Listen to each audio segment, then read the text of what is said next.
Ain't no time for running, but this is what it feels. All I do is feel the truth.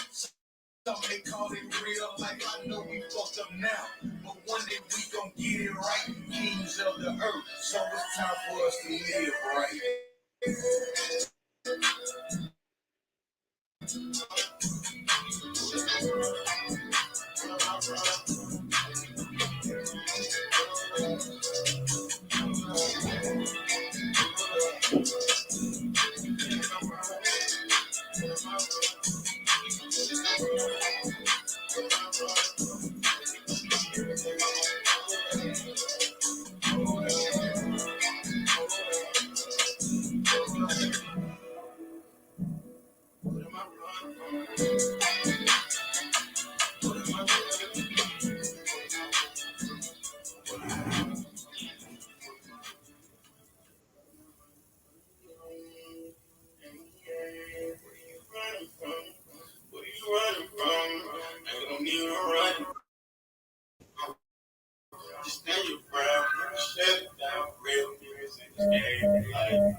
Street Empire. Track slammers. Check, check, check, check. 144. Hey, hey, 144. Down 144. Down 144. Down 144. I'm calling my soldiers. It's that time. I'm calling my soldiers. Let's get in line. Get in line. 144. Down 144. Down 144. Down 144. What can I make it up? Calling my soldiers. It's that time. I'm calling my soldiers. Let's get in line. Hey, get in line. Hey. Babylon is falling and we praying for it every day. Change up the game. I had to find myself a better way. People out here struggling cause they can't seem to find a way. Kids don't go outside no more cause it ain't even safe to play. People out here waking up but they don't know which way to turn. Open up holy scriptures, breaking down so they can learn. Devils out here feel like Usher. I suggest you let them burn. If they get to asking question, you just tell them it's our turn. Move like Christ, live like Christ. I'm just trying to get it right. Walk by faith, not by sight. Keep the love, my guiding light. Move like Christ, live like Christ. I'm just trying to get it right. Walk by faith, not by sight. Keep the love, my guiding light. All right, I can hear you, a color one. Can you hear me?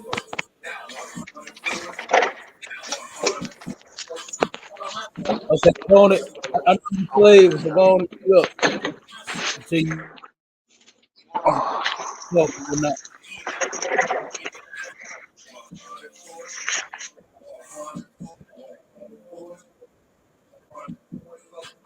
All right, Marshall, can you hear me? I'm concert, a lot of clear, sir. All right, was you able to get with the brother that said he wanted to come on? Nah, sir, man. I had three brothers, and I'm sending a link to them now. That's what I'm kind of doing right now. I don't think they're ready. I don't think they're ready for it, Cap. Nah, they don't sweat. I don't think they're ready for it. Yeah. We're gonna roll with them or without them. You know what I'm saying? You know.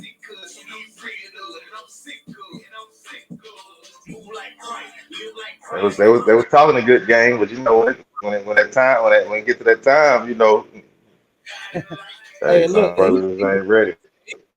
he was talking all shit too, wasn't he? Yeah, he talking cash money.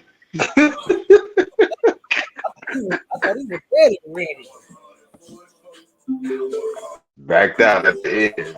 Backed out at the end, Cap. Crazy. You know how it go.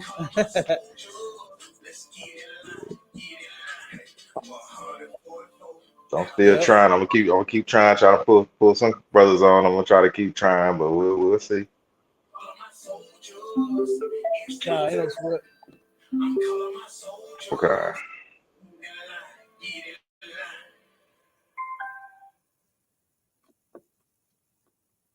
I'm gonna start this clubhouse. Then we ready to go. Love what a nigga need. Family, no more hood dreams. Make it stop, take the pain away. Lord, can you please take this pain away? Ask me how I'm feeling. I'm just saying the day. I ain't always sad. I'm just sad today. It's not that I don't need it. It's just sad to say. Nigga kill a nigga. Now that's just sad to say. Love what a nigga need. Family, no more hood dreams. Make it stop, take the pain away. Lord, can you please take this pain away? Ask me how I'm feeling. I'm just saying the day. I ain't always sad. I'm just sad today. It's not that I don't need it. It's just sad to say. Niggas kill a nigga. Now that's just sad to say. There you go again. Busting your fist against a stone wall. You're not using your brain. Who? What's your name? Be responsible. What's your name? For your choices, well as the consequences. Because the accountability comes freedom. If that creates unstoppable momentum, look up when you talk. In the pursuit of the path you are creating. Straighten up, who? Stand up, who? What's your name? Love what a nigga need. Family, no more hood dreams. Make it stop, take the pain away. Lord, can you please take this pain away? Ask me how I'm feeling. I'm just saying the day. I ain't always sad. I'm just sad today. It's not that I don't need it. It's just sad to say. Nigga kill a nigga. Now that's just sad to say. Love what a nigga need. Family, no more hood dreams. Make it stop, take the pain away. Lord, can you please take this pain away? Ask me how I'm feeling. I'm just saying the day. I ain't always sad. I'm just sad today. It's not that I don't need it. It's just sad to say. Niggas kill a nigga. Now that's just sad to say.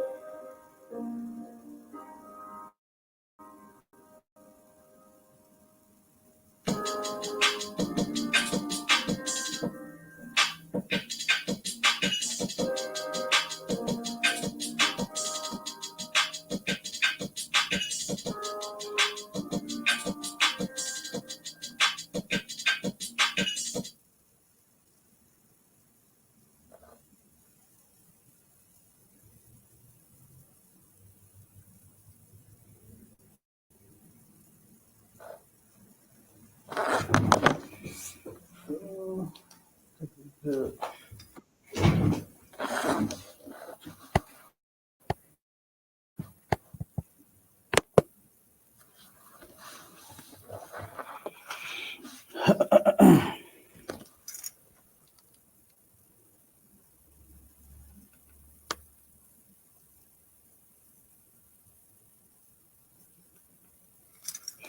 All right, Akim. Shalom to all the brothers on the line. We got the mighty officer Tazan out in Iowa in the building. We got the mighty officer down in Atlanta, Maisha Allah. And then we got Trooper Kalawan down in KC, another mighty brother. You understand? In the work of the Lord. You understand? On the show with us rocking. All right, let me type in this little post. Kalawan, it might be something wrong with your connection. Check that and see if it's something wrong with your connection, brother. Tazak, can everybody hear me?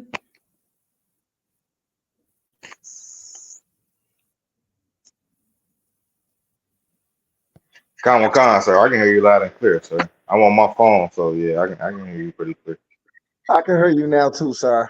Okay. Oh, okay. Most Christ. Okay, we got it. All right. What's going on with my brothers out there? I already know what's up with my Charlie. He passing out all that goddamn food. You understand? Feeding everybody in Atlanta that needs food. You understand? Hey, come Yeah. on, sir. Hey, Kalawan, what's going on your way, brother? I was lucky, sir. Shalom, Yabashim, Yashabakta, sir. Oh no, go ahead. Nothing much. Yeah, what's I'm what's I'm at, going on? I'm at my slave right now. I just got the message that you had it popping, so I jumped on in.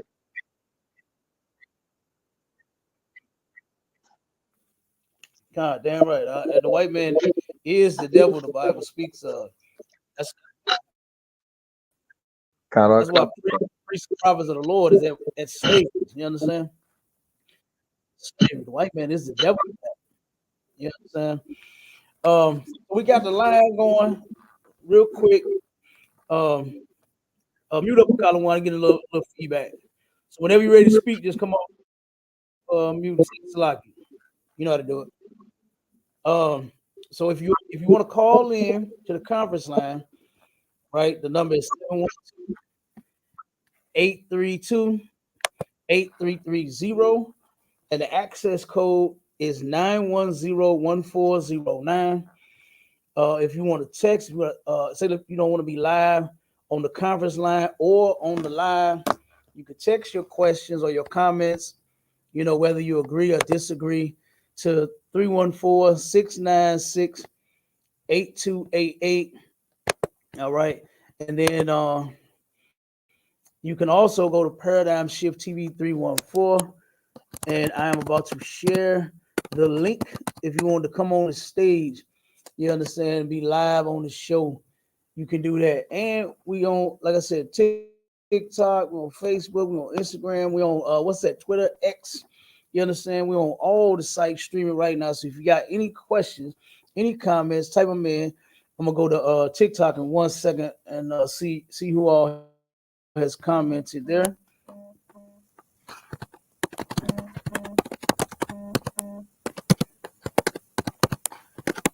All right, give me 1 second.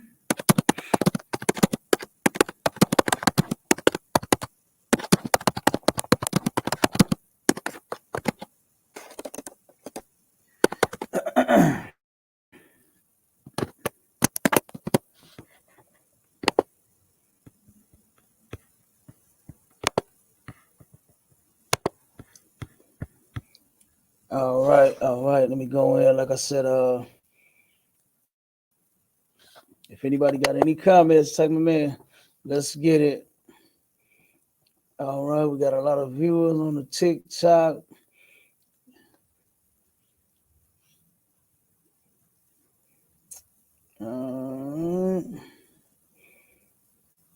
Somebody said, "Free Palestine." Somebody said, "Turn Palestine to glass." Good night.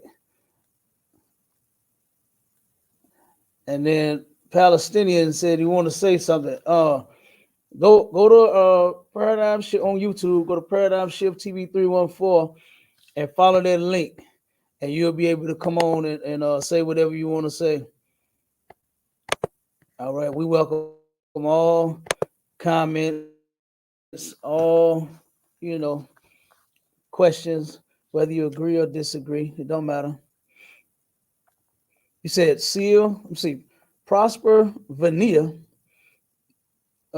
said seal of Solomon on his neck. Damn. Do they do any research? Do they know anything of what they talking about? Where do you get that this is the seal of Solomon? Explain that to me Lie. first. Cat, they Tell tripping, me cat, they how. tripping.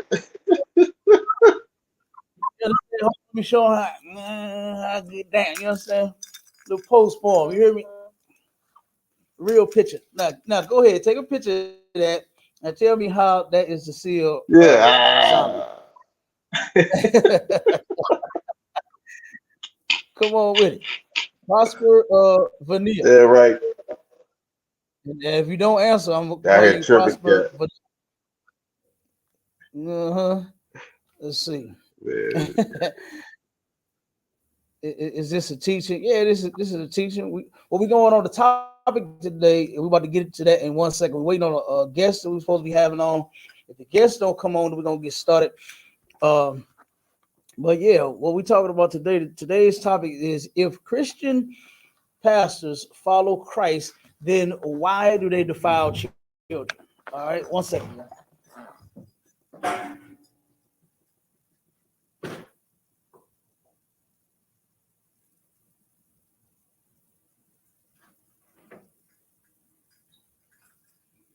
That is the topic.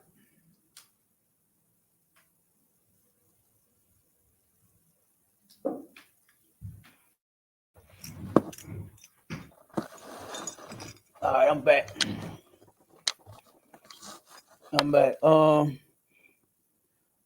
Then let's see. Boat and Shoes 10 says, bro, you think you're an Israeli? No, I do not. Why don't you ask me, you understand, who I think I am, who I know I am. You understand? What am I? You understand? I know a nigga is peculiar, but just ask the right question. Okay. No, I do not think I am a white man at all. You understand? Those Israelis, all right, they are imposters. Okay, they are not the true Jews.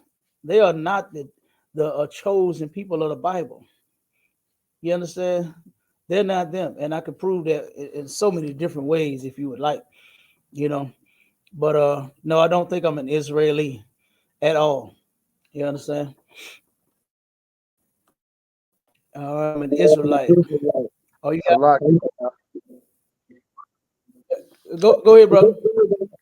we know what we worship. Hey, you feel me? Hey, that's a good one. That's a good precept. They definitely don't know. They definitely don't know. All right. Let's see. Are you guys Zionists? No, we're not Zionists at all. You understand? We're Israelites. You understand? And me and my brothers that's on the stage with me now, they're from the tribe of Judah, like myself. You understand? But no, we're not Zionists. All right, let's see. Let's see. We gaming Cornell West 2024 says Baal is where the star comes from. Show me that this that I have around my neck is a star, first of all. God, you guys got to be a little more intelligent than what you're typing. All right, let's see. Weeds Gaming Cornell West 2024 said Christianity was, as we know, it created when you must need to get off the weed because I can't even understand what that. I can't understand what the hell he typing. Oh man, he typing high as hell. Can't even get a sentence out. All right, let's see. Dash. I'm sorry. Dwayne Cox 801 said you cannot be the aggressor and cry victim. What you talking about? Dwayne Cox 801. What you talking about? All right, let's see. Roller says, how do you become an Israelite? If you are Black, Hispanic, and Native Indian, you're already an Israelite. Israelite is not what a lot of people think, like say for instance, like religion. You understand?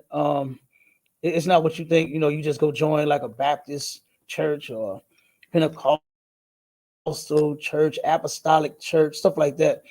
You are either born an Israelite or you're not an Israelite. You understand?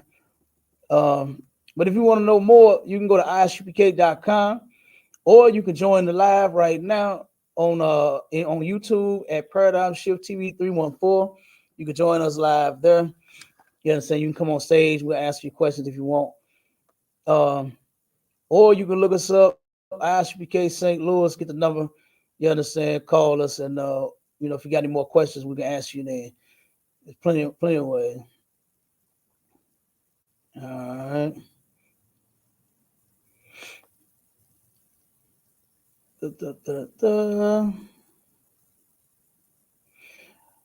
James Rivas said, you say, hold on, I had another one.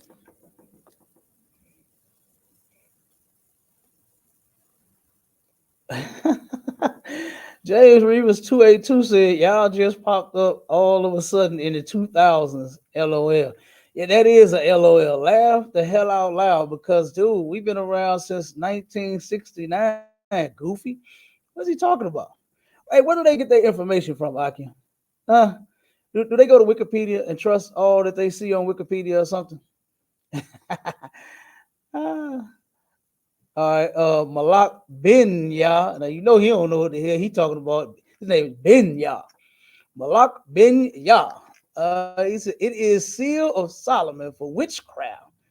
Original star of Rembrandt, 6 pyramid sides, 6 points. Ooh-wee.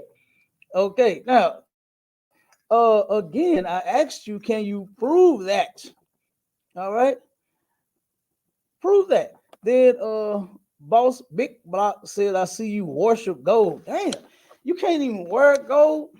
Now you gotta worship it. Like, come on, man. It come better than that. All right, come a little bit. You sound a little retarded right now. You understand? Hey, Nobody Shalaki, worships Cap. what we're wearing. You understand? We wear it. Go ahead. Come on with it. Hey, Most High in Christ, man. Shalom to the brothers on the panel. You understand me? Shalom to the mighty captain out of St. Louis holding this thing down weekly. You understand me as he is. Go out of Hey, shalom, man. Big Nah. stuff to the show, man. Let's have a good show. Shalom. All right. So I want Malak bin Yah, you understand, to prove something to me. Prove that this is the Star of Solomon, first of all. Then you said the Star of Molech and the Star of Remphin. Boy, you know they don't do no studying. They just repeat any and everything that they, which is, as far as scholarly, that's kind of childish, man. You understand? that's that's childish, scholarly, to just repeat what you heard and then you don't have any solid foundation. You don't have any proof other than just you typing something. First off, let me prove what the Star of Molech actually is.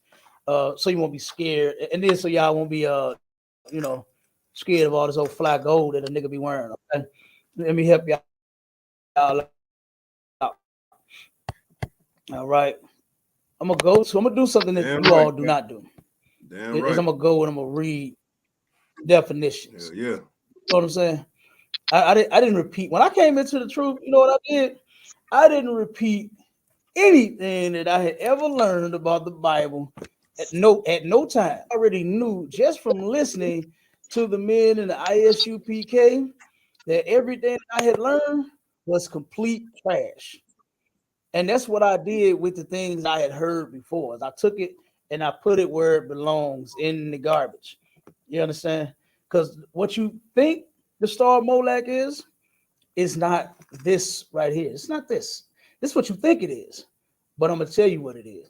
In the Star of Renfrew, I'm gonna show you what that is too. Okay. Now, this is the definition of Molech. This is something I know you don't have and you'll never get. This is the Zondervan Pictorial Bible Dictionary, right? And inside of this book, on page 550, the definition of Molech is right here inside of this book, right? So the Molech that you said, the Star of Molech, Baal is in here also. The Star of Molech is in here, and Remphan is in here. All the definitions are right here in this book.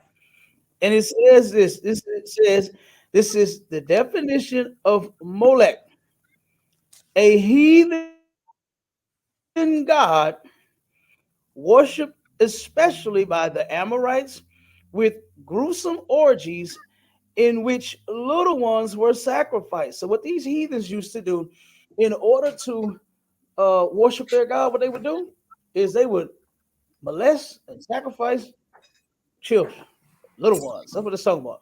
Children. Heathens are disgusting. You understand? They are some disgusting individuals, man. And Yeah, look at what damn else it right, says. Cap. It says, at least in some places, an image of the god was heated, and the bodies of the children who had just been slain were placed in its arms. Now, let me ask you a question. Malak bin Yah.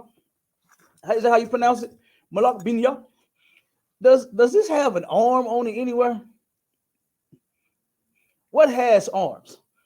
You understand? In that big head of yours, think a little bit, right? Something that has an arms, the image of that would be what? Sculpture of a man. You understand? That's what it is. The sculpture was sitting some type of way, some had his arms, however the hell they have it, however they do it. And they would unalive the children. You understand? They would set the thing on fire, unalive the children, and place it in its arms. That's how they sacrifice the children to the god the star of Molech, the god of Molech, right? The star just simply means that you're famous, you're popular. That's what that is, a star. You understand? Not this. This is not a star, dude. This is not oh, I grabbed the wrong one. I grabbed that bold line. You feel me? But this is not a star, man. I don't understand. How do they think a hexagon is a star? Like, it's not even called a star. You understand? Like, God, come on, man. Y'all got to grow up in y'all, y'all education and y'all, reasons and explanations that you feel the way that you feel. The Star of Molech, it was a sculpture of a man. That's what it was. You understand? And they would unalive those children and place it in its arms, sacrificing, giving the God this child, and it's receiving it in its arms, not in this shape. You understand? All right, now let's go to Remphan. Okay. And it says this right here. Now, and on page 711 in the same book, right? It is Remphan. It says a pagan deity worshipped by the Israelites in the wilderness. It is probably a name of Shion or Saturn. Now, Remphan, it is the worship of Saturn, right? And what is Saturn? Saturn is way up in the sky, right? And it's not this shape right here. I guarantee when you look up in the sky and you locate Saturn, it's not going to be this shape. It is going to be a ball of gas. The stars in the sky are simply circles. It's a round shape. It's a ball of gas, not this here. Okay, so Malak bin Yo, keep up. Try again. You understand? Try it again, man. That's crazy, yeah. All right, all right. Gregorio said, "Who are you? I'm captain of 10,000, the Gog above ISUPK up under commanding General Yahana. What else you need to know?" All right. Rambam Red Beam said, Hamite taking Semitic identity. Dude think I'm a Hamite. hey, we too doggone fly to be Hamites, man. Have you ever seen Hey, damn right, Cap. Hamites, man? Have you seen the Damn real right. ones? Not the ones that come here and buy all the white the tiny suits and shoes, man. And, no, not those Hamites, not the ones Right. that come here and try to, start something new. Like Have my you seen cousin, sir. the real Hamites, the ones that got lick in their lip and bowls in their face? You know what I'm saying? Got a bone in their doggone nose. Those are real Hamites. You understand? And we don't get down with that culture. Okay, go ahead, brother. If I could, sir. Nah, if I could, sir. That's heavy, man. When these people start to think that we Hamites, man, we're not Hamites, man. We do not eat doodle and drink pee pee, man. Right. We love collard greens. We love oxtails. You know what I'm saying? We eat good, man. We You, do not do what them with Salaki. We do not do what they do at all. Those are not our they're people. If I could, Cap. right. Hey, they're right, brother. What you say? We do not eat doodle and drink pee pee. You understand? Boy, you silly as hell. If I could, Cap. Hey, we're going to put that on a shirt. The children of Israel are not African. Go ahead. Yeah.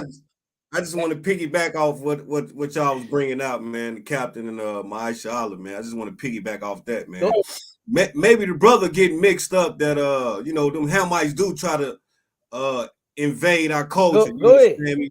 They do put on our clothes. They do try to look like us. You understand? Maybe the brother getting all that mixed up, man. You know, we ain't no filthy, stinking, crusty-toed Hamites, man. You understand me? Like the captain was bringing out, man. We fly brothers, man. Hamite could never be fly as us, man. I yield. Yeah, right. They're right. And listen, Officer Design is the flyest damn officer in Christ, all yeah. of damn Goddamn right. I'll take that, Cap. Yeah. I'll take it. Look, I got to give it to him, brother. Look, I remember when I first met the brother. I said, "God damn, boy, how much you pay for your I friend?" agree, You Cap. understand? I agree, Cap. I agree. That brother super fly, Hey, man. fly, hey, Appreciate y'all, man. Love y'all, brothers. my brother Man. stepped off the plane, fly as hell. Hey, damn right, we Yeah. love you too, goddamn it. You Hey, love you understand? too, brother. Yeah, right. Yeah, All right. right, so I guess Right. yeah, right. I guess oh, Captain DeBoer, he in the chat now, so I know he finna hand it to him. You understand? Mhm. Captain DeBoer of my, you understand? Mighty captain out of Wisconsin. Good night. That brother, he finna handle. Hey, if he go, that brother, he finna shut the whole chat down. I'm telling Yeah, That's you. already I'm right, telling Cap. you now. Yeah. You understand? That nigga will put the fear in Damn men right. for real. Boy, I said, Shalom. Hey, I'm telling you, it's about to be game over in that chat. You understand? It's about to be game over. We can go ahead and get to the topic. We're gonna go ahead and I'm gonna pull these articles and things we got. The topic is because I don't think the Nation of Islam, I don't think he coming. Or the Fruit of Islam. You sent the brother the link? Yeah, Colonel Khan, sir. Colonel Khan, sir. I sent a few brothers a few links. I'm gonna go back and check them now. If I drop out, I know you're gonna let me back in, but let me go back and check and see what I got. Cause when I go check to see if they in, it's like it kicks me out. So let me try that again one more time, sir. And then if they ain't there, then we'll just keep rolling with the show how we roll with it. So. Yeah, I mean, if they come in, just don't even worry about it. You know what I'm saying? If you send them the link, I mean, because the brother was talking cash money ish. You understand? As if he was ready to come in. He told Cash money, man, Cal. what we gonna do? We gonna keep talking. We're gonna get on the show. Yeah. What we gonna do? Yes. Right. And I'm like, all right, look. You send him the link first. You understand? Make sure you send this Negro the link first. Because the thing was to see if Islam has the answer to all of Black, Hispanic, and Native Indian problems.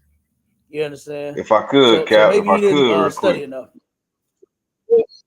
Go ahead, brother. Come If on I with it. could, if I could, I sent him a message this morning because I try to get it early, right? So I get up probably about 7, 8 o'clock, right?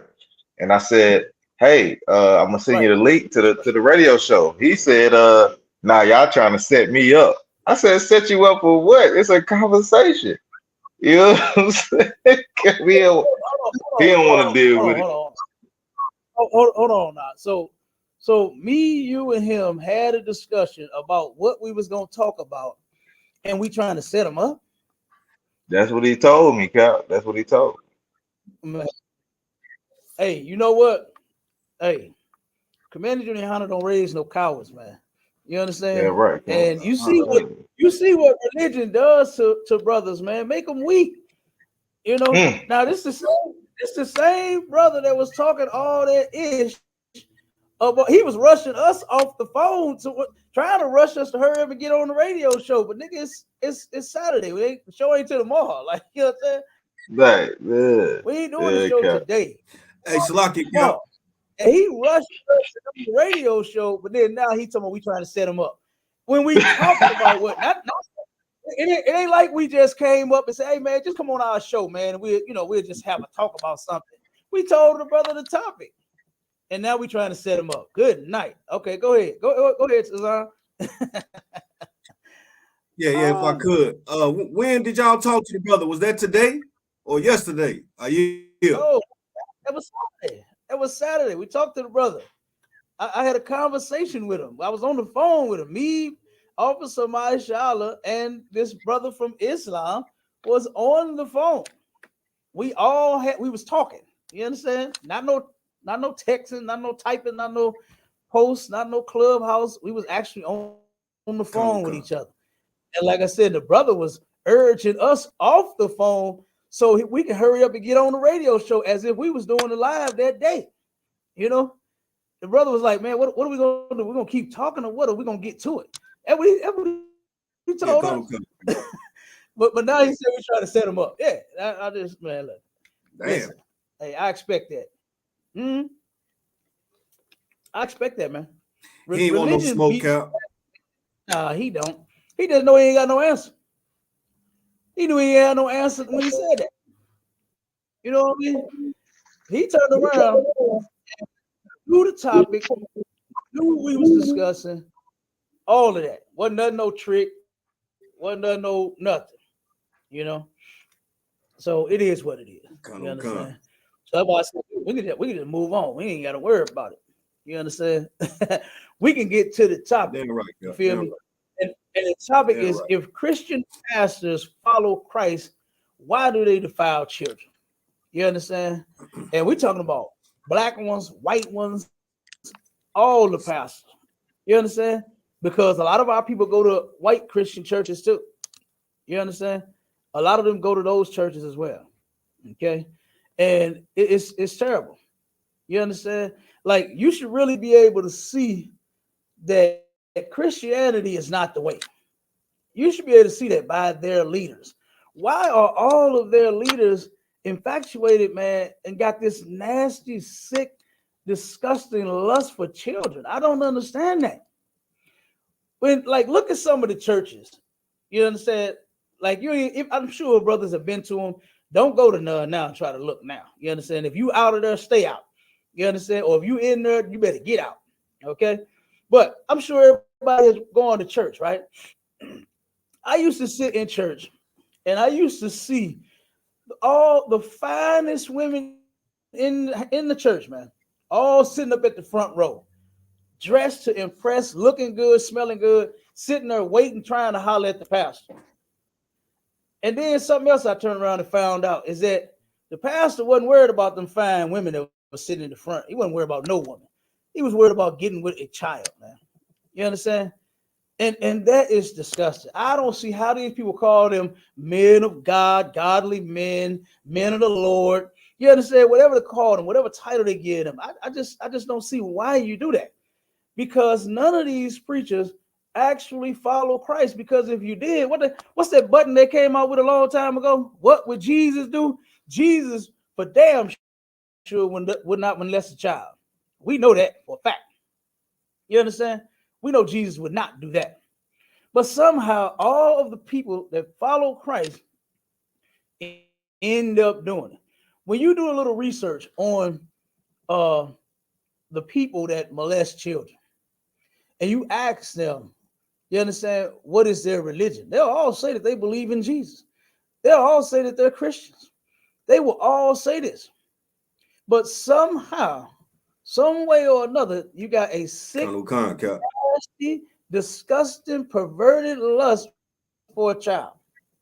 And I just do not understand that for the life of me. It makes no sense. You understand? It makes absolutely no sense. So we got some articles. I'm going to pull a couple of the articles of the incidents in 2023. It's almost 2024. And you know what? The Christian church has not let up off of our children yet. You understand?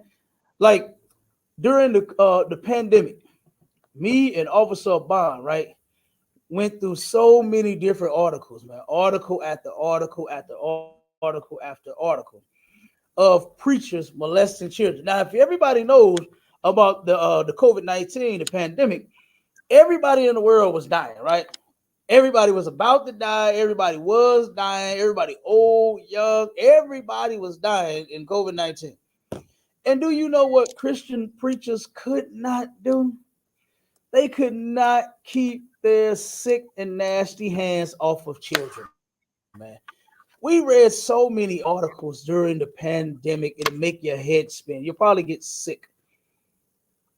You ever been on like a Ferris wheel, a ride of something that's going in a circle, going fast, and you get a little lightheaded, you start getting sick? That's what it would make you do. All of the articles that we read with all of the preachers molesting these children, it would have made you sick. It sure in hell made me sick. And it still makes me sick. And you know what makes me even more sick than just the preachers molesting the children is the parents that take their children around the preachers, that trust them with them, Right. that send them to the Right. after school and church programs and what are those things called? The camps that they take that they have in churches, the camps and things. I know so many people that say that they got Live if I molested at could, church sir. camps. Come Live on. if I could, sir. They do like the Bible study and the vacation Bible school and stuff like that. That's where a lot of kids get Yeah, mistreated and There you molested. go. There absolutely. you go. And it's sad, man, Yep. because this is a place where you're supposed to be teaching them about Christ. You're supposed to be teaching them about the love of God. You're supposed to be teaching them how Christ wants us to act and how he wants us to be and how he wants us to treat one another. And this is how you go treat them. This is how you treat them at your camp, your vacation Bible school. This is what you do to children. It would never happen up under the ISUPK's watch. Now, if you want your children to be safe, you better send them here. You better send them here. You understand? They are safe here. Yeah, We don't damn right. molest children in Damn the right. ISUPK. We don't abuse them in no type of fashion. And we don't allow them to be abused. Somebody has to start protecting black children. Hell, their mother won't do it. Their fathers won't do it. Their grandparents won't do it. Their uncles for sure ain't doing it. They the ones molesting. And you know what? Since you won't, we will. You understand? And somebody has to Con. start speaking out on this. And you know what? The ISUPK has been doing it since 1969, and we're never going to stop. Until it stops, then we'll stop. Okay? So not only are we speaking out against it, you understand, but we actually do something about it. We protect the kids. Now, if you would like to join us, then guess what? Yeah, damn Go to right. isupk.com and whatever city closest to you, nearest you, get in. Call that number. You understand? Even if you don't become a member, you just want to protect some children that you know that are being hurt. Guess what? We'll do that too. You understand? We will do that too. All right. So now I'm gonna read this first one, and then I'm gonna go back to the first article I got to get this other article. I got to get this other one. But this one right here, this is a convicted sex offender here. Okay. And this dude here, and you got to know that this society does not protect us in no type of way. You understand? You got to know this, man. This place here, this is ridiculous. Okay. And you got to Right. know by now that this place here is just completely, there's nothing righteous about it. This society here is disgusting. All right. Um, my Charlotte, give me the scripture and revelation about every caged bird. Give me that scripture. Now, this here, it says convicted child molester sets up camp with free fentanyl sign across California school. now, now, just let that sink in for a second. So-called sex offenders are not even supposed to be close to children at all. They're supposed to register on a list. They're supposed to keep their distance. You can't even be around kids like in your family. You can't work at a, say like a boys club, children's club, girls club. You can't work there. You can't work in an establishment that has children in a school or daycare. None of that. And this dude is set up across from the school with a free fentanyl sign. Now check this out. This is the part I wanted to get to. Let me see. Damn. I'll just start reading. Free fentanyl. Free fentanyl. Check this out. Check this out. San Francisco says an unhoused man who has been living across the street from a California school for more than 2 years is turning some heads with a sign that says free fentanyl for new users. Now check this out. I'm just keep going. Just keep listening. It says, "Were you giving away fentanyl? Was this just a joke?" Asked Dan Noyes, an investigative reporter with our sister station KGO. Now this is from ABC 7 Chicago. News. Okay, this is a legit article. Okay, and it says, "No, it's not a joke." Adam Moore responded. Moore said he's just passing on the drugs that other people give him in exchange for blankets and supplies he provides. He said, "I've been homeless in San Francisco for basically 26 years," he added. He's been molesting children for that long. Okay. So at least somebody has some sense to not to deal with this fool. You understand? So he's been homeless as long as he done been molesting children, right? So now I said, let me see, where's the part I want at? Okay, here you go. Moore is a convicted sex offender who set up camp across the street from a Catholic grade school in San Francisco more than 2 years ago. Now, check this out. Now, you wonder why he's at a Catholic school. You understand? He's at a Catholic school because guess what? That's where all of the molestation is happening, in the doggone Catholic church, the Catholic schools. I mean, they just set up a whole foundation for victims of child molestation. You understand? By those Right. Catholics. And they turn around and you can get money. All you got to do is be able to prove that the priest such and such was touching you and harmed you in whatever type of way, and you can get money. They'll pay you. They have hurt so many children to where they have a bank account set up to pay the victims, man. That is terrible. And that is shameful. And here we go. We view these Catholics. And if I could, one second, word. We view white people as the men of God. That's what they showed us the picture of Jesus Christ was, a white boy. And now I heard the Catholics are, which are white people, turn around molesting children and got a fund, got a damn bank account set up for the victims to pay them for them being hurt. Go ahead, Tazan. Yeah, what you bringing out heavy. I just kind of want to pick. They are paying out is astronomical, Cap. That number is way up there, man. I yield. It is in all of the Christian churches. Maishala, look this up for me real quick. I can't think of the religion. Damn, it's one that they just came out with that's got Scientology, an extremely enormous amount. No, not Scientology. I think it might be Lutherans. One of them. Check one of them religions. It just came out a couple years ago with all of the child molestation that they have been finding. I can't remember which one it was, but I pulled that out too. That was one of the articles that I pulled. Now check this out. Now, the dude is Adam Moore is a convicted sex offender. He abuses children, right? And he set up he lives across the street from the school where children go, right? So he's sitting outside in his camp through a little peephole through the little rags that he got hanging over his home, looking at the children playing on the playground. So who knows what the hell he's doing inside of that thing while he's looking at those children.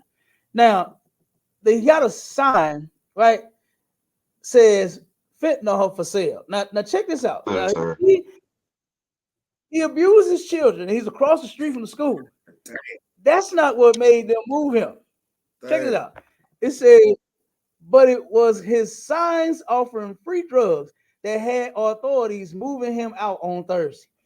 So it wasn't the fact that he's a pedophile and he's living across the street from a school, watching these kids all day play, go in and out from recess and lunch and break and walk in the school, go out the school, get on the bus, get off the bus. He's sitting there watching their every move. They ain't bothered by that, but it's the free fentanyl sign. It's like if I could, You sir. understand? So one day, you know what he's going to do. He's going to offer that fentanyl to one of those kids. And he's going to have one of those kids in that encampment or house or tent, whatever the hell he got to set up across the street from that school. Go ahead, Mike Shaw. Nah, it's like if I could, sir. Matter of fact, he should already have registered as a sex offender. He shouldn't even been across the street from no school. You know what I'm saying? If you register as a sex offender, you can't even be nowhere close to no school. You know what I'm saying? And then He is selling drugs. You know how many brothers? Oh, Salaki, so he is a sex offender. He did register yeah, sex offender? he is. The thing was that they don't give a damn. They don't care, man. This place don't care about our children being hurt. They don't care about that. Like, look at what they're doing. They know that the dude is a sex offender, and know he been there for 2 years across from that school. But it wasn't until he had the sign that said free fentanyl. Now he turned around and had to get moved. One of the parents punched him in the face. You understand? One of the parents punched him in the face and reported him, and then that's what made them take action. You understand? But they knew all along that the dude was a sex offender. They knew that. And they knew that he'd been living across the street from a school for the last 2 years. They knew it. It's like if I could, sir. It's like if I could, real quick. Hey, so like if I could, Cap, I've been sitting up here looking up that information you want me to look up for the religion with the most pedophiles, and the Catholic Church just keep popping up. Like I can't. I'm trying to find a new religion, but the Catholic Church just keep popping up. Number one. It's number one. I told you those numbers. Those numbers. Yeah, the one that, damn right. The one that the earth looks at as godly and holy and sanctified and Christian and loving and love of Christ and all of that. What would Jesus do? What's that song, Shirley? I got ham, lamb, ram, tomato, pickle, hog, dog, all that. You understand? Whatever Christian jumbo you come up with, they represent it. And guess what? They are the largest of them all, man. I can't remember which religion that was, but that article that we dropped, man, it's heavy. Of all of the adults that's you know what I'm saying, accusing them, because they're adults now. They were saying it happened when they were kids, and all of the children that's coming behind. I mean, it's I'm telling you, it's up there. It's up there. It's up there. Let me go to the next one. While you keep looking for that, I'm gonna show you this. I'm gonna read this article. This one here. This is from ABC 13. These are legit articles. This ain't no nothing that we make up on nobody, right? I absolutely despise Christianity with everything in me, right? But I don't make up things about them. I don't turn around and just, come off, top of my head and my disdain and my disgust that I have for them. I just, oh yeah, they're this type of way and they do these type of things. No, I actually report the things that they are doing. Okay. And this is why we should get out of that religion. If you love your children, if you truly love your children, you know what you would do? You would get out of the Christian church. You wouldn't take your kids there. You wouldn't leave your kids around the pastor. You wouldn't turn around and leave them at them nasty camps and I ain't talking about the children. You understand? I ain't talking about the children. I'm talking about the adults that run them and that molest the children, that abuse and harm the kids. That's when I'm saying nasty camps. I'm talking about that. When I'm talking about them nasty programs, I'm talking about the adults that run them and abuse the children in the programs. You understand? The children are to be protected. They should be as innocent as they can until they become adults. You understand?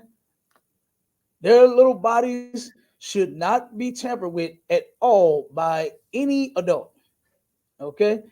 And especially by someone that says that they follow Christ. Especially by somebody that says that they love God. Now, why are you doing such?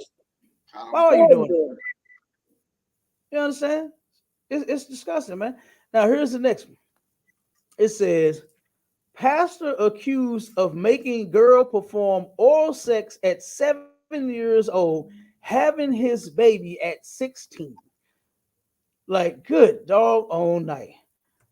Now, my quick, where was this young lady's, this baby's parents at, man? To where this pastor is abusing this child for so long. Like, God damn. So from age 7 to 16, half the child's life, man, they've been being abused by this pastor.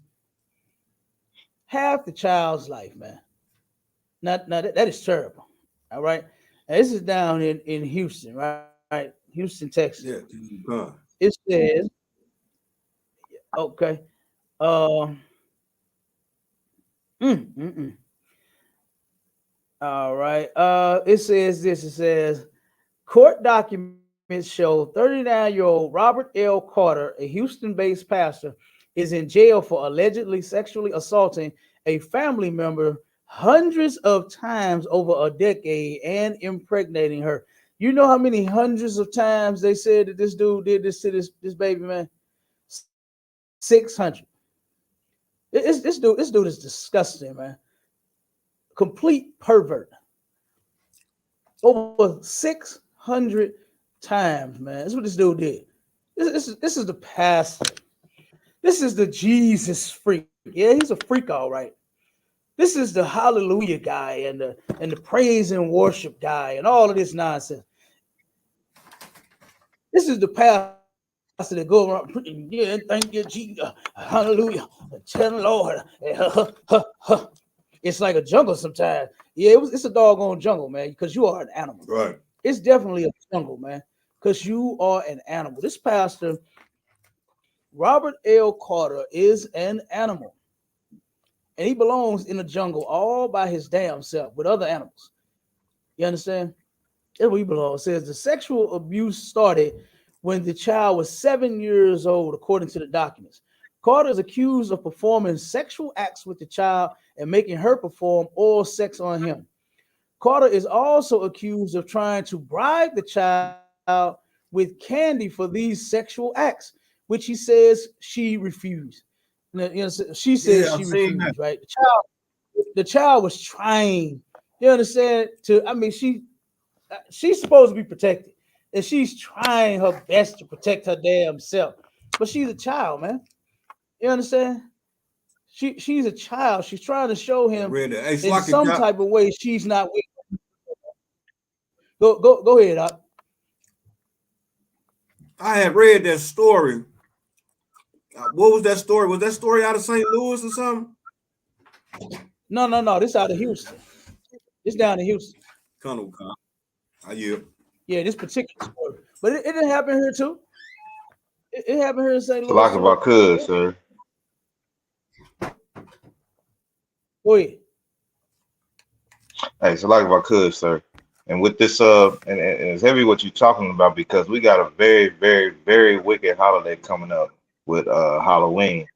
And if you're luring kids in with candy, man, just imagine all the filth and all the everything these pastors been doing with these kids. just with candy. You know, they not the only ones doing it, man. You got regular folks out here luring kids with candy. And Right. this is probably one of the pedophiles' favorite holiday. You know what I'm saying? Because he got plenty candy. He Yeah. got plenty candy. Yeah. That's You know what I'm terrible, man. saying? So it's a lot with that, sir. That shit is super terrible, sir. It's a lot. It really is. It really is. What you two brothers just said is it's heavy. You understand? And you're right. Another nasty holiday is approaching right around the corner. And a bunch of candy is involved. And here you go. You got a pastor, right? That's supposed, if he's a real pastor and he believes in the Bible, he's supposed to protect the people. He's supposed to protect the children. But this dude was trying to lure this little girl with candy. Disgusting, man. Then it says this. It says the abuse went on for you. Oh, wait a minute, hold on. Slack. It says the court. Hold on. We got somebody new in. Let me see who we got. We got Carl Albert Israel in the building. Let's see what Carl Albert wants. All right, matter of fact, hold on, Carl Albert. Let me read this. Let me keep reading what I'm reading here, and then I'll bring you up. 1 second. It says this. He was supposed to be a family member too, Cap. Huh? You said we got some people in the comments? All right, no sweat. He was supposedly also a family member. Oh, yeah, Kyle. Yeah, absolutely. You're right. You're right. All right. It says the court documents allege Carter would force himself on the young girl while other family members were sleeping. The abuse went on for years, according to the documents. The victim estimates she was sexually assaulted by Carter hundreds of times, becoming an almost daily occurrence, man. Now, I wonder, was these parents like on drugs or something? Like, what? Like, how you sleep all day, all night, and this man is like I love my family, right? My biological family, I love them, but why you coming over here every day? You understand? There's a reason that you coming over here every day, right? There's a reason that you coming over my house. Guess what? My cousins, my aunts, my uncles, my brothers, my sister, they all welcome to come over my crib. But one that want to come over, like, wait a minute, every day now? What you know what I'm saying? Like, hold on. Every single day.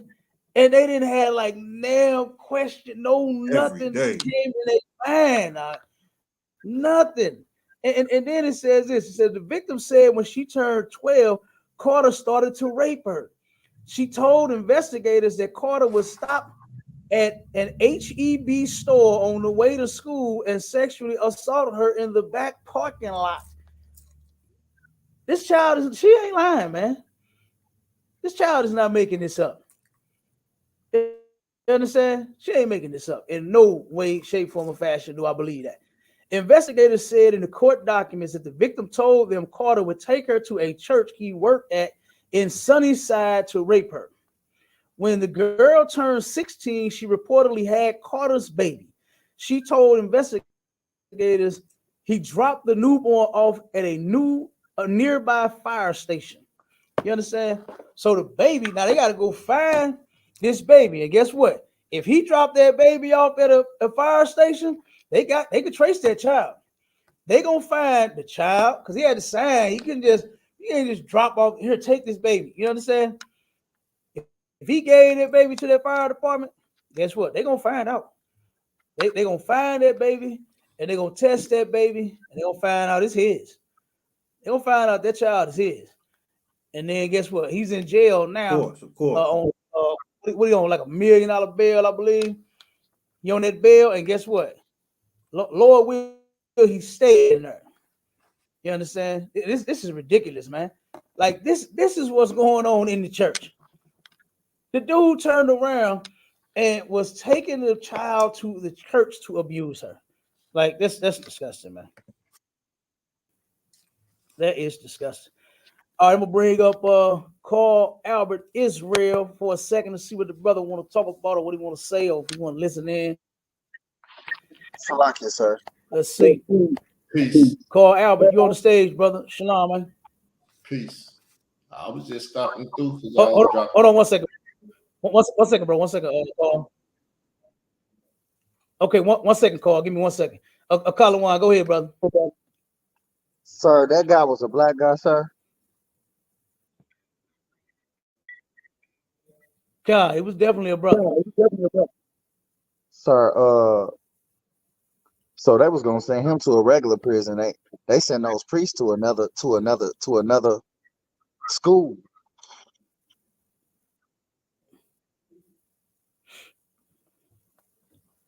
Yeah, they probably they definitely got him in a regular prison. You know, those Catholics, they don't even go to jail. You understand? If I'm not mistaken, if my memory serves me correctly, they live by their own rules, right? And they've been investigating those Catholics, trying to see how they could stop what they are doing. You understand? As far as all of the abuse amongst children that they are committing, all of the different acts that they're committing against children, but because of the different rules that they live by, they can't infiltrate, and they can't go in, and they can't arrest. You understand? So, but they have been trying. I got an article on that too. I had to find it because we brought that out in the during the pandemic as well. You understand? And what they have been doing to children is disgusting, man. They had so many articles. I mean, not articles. So many stories from different children. You understand? By these same Catholic priests. I mean, like I said, it'll make your head spin. It'll make your head spin, man. You understand? So, but yeah, but this brother here, yeah, he probably was maybe like a non-denomination or something, or whatever kind of preacher he was. Yeah, he going to regular prison. He ain't going to no private prison. He ain't going nowhere safe. You understand? No, he gonna be in the regular population. You know. So yeah, but go ahead, Carl. Yeah, Go ahead, brother. I was stopping through because y'all dropped the link, but I'm kind of wondering why y'all going in on the Catholics and things of that nature. Y'all always going in on You the said Catholics. why you wondering why we're going in on the Catholics? Yeah. First off, we go in on all religions, not just Catholics. But Catholics was one of the topics. You understand? One of the points that we brought out. You understand? Yeah. So that's why we're Y'all talking about y'all Catholics. abuse. We talking You talk about about Pentecostal. abusing you saying all other churches do child abuse outside of Catholics. I'm not comprehending. They do. They do. I just read an article. The article I just read. This pastor, he was not a Catholic, and he abused a child, and he was not a Catholic. I got more that are not Catholics. I got Okay. tons of articles. Go ahead. Okay. So is there any articles on Hebrew Israelites doing this type of foulness amongst Hebrew Israelites? Yeah, they got some. Matter of fact, I watched a documentary of I can't remember the guy's name. I can't remember the family, but they were supposed to be in Israel. You can find this documentary. I can't even remember where I saw that, but it's a documentary. The dude was supposed to be an Israelite. You understand? And he impregnated his own daughter. He was molesting his own daughter, and she had, I think, 3 of his children. And when she was about to, I think the case came out about the dude when he was about to start molesting the younger children, her younger siblings, because he was touching one of them and rubbing one of them, and she intervened and continued, because she was trying to stop, and then she continued because he was like trying to hurt them. So she, in her twisted kind of way, you understand, she was trying to protect them by continuing to let her father, assault her and abuse her versus letting it happen to her siblings. So yeah, I don't believe he was in like no particular group, but I do recall that they were Israelites according to the documentary. And so what's your point on that? Okay, what's my point? Because I deal with child molestation and everything. I actually picked it up during the time of New Yorker Bambaataa and his pederasty of young boys in Bronx River. You know, your Captain Tazariak was on that case. I ain't heard him say nothing else about it lately, but say that one more time. You said who did what? Africa Bambaataa. You said Officer who? Captain Tazariak. Yeah, Captain Tazariak was on what case? He was standing right beside his son Campbell when he came out. You don't know this? Who are you talking about? Captain Tazariak. You don't know who Captain Tazariak? Who are you talking? I heard Captain Tazariak. Who are you talking about? He was standing her son Camel Africa Bambaataa. If you don't understand none of these things, I'll speak to you about Africa Bambaataa. You talking about he was a child molester, right? Yeah. Yeah, Cap was against that. What are you talking about? When did I say anything else? I said he stood beside her son Camel when he came out. Are you trying to twist? Oh, you saying he was supporting? No, I'm just trying to understand you, brother. I'm just trying to understand who I was asking you questions. What you were talking about? Well, okay. So what's your point of bringing it out? I'm talking about child molestation, and then I went to Africa Bambaataa, who was a pederast, molesting boys, right?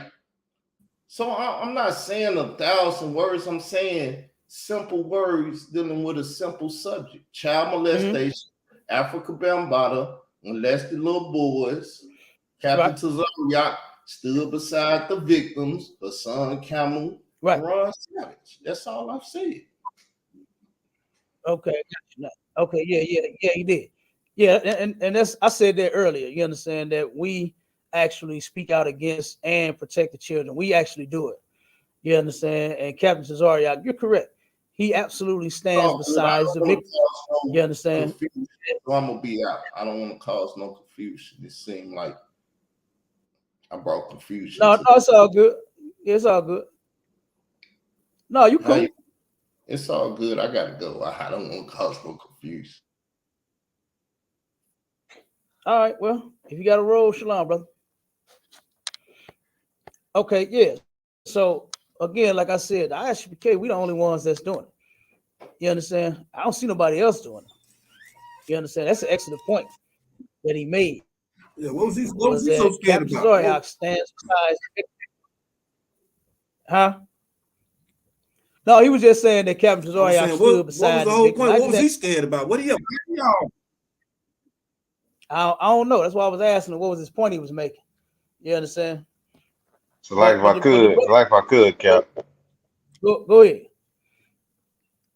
Hey, so like if I could, Cap. When we sit here and stand up against evil, man, they run for some reason, man.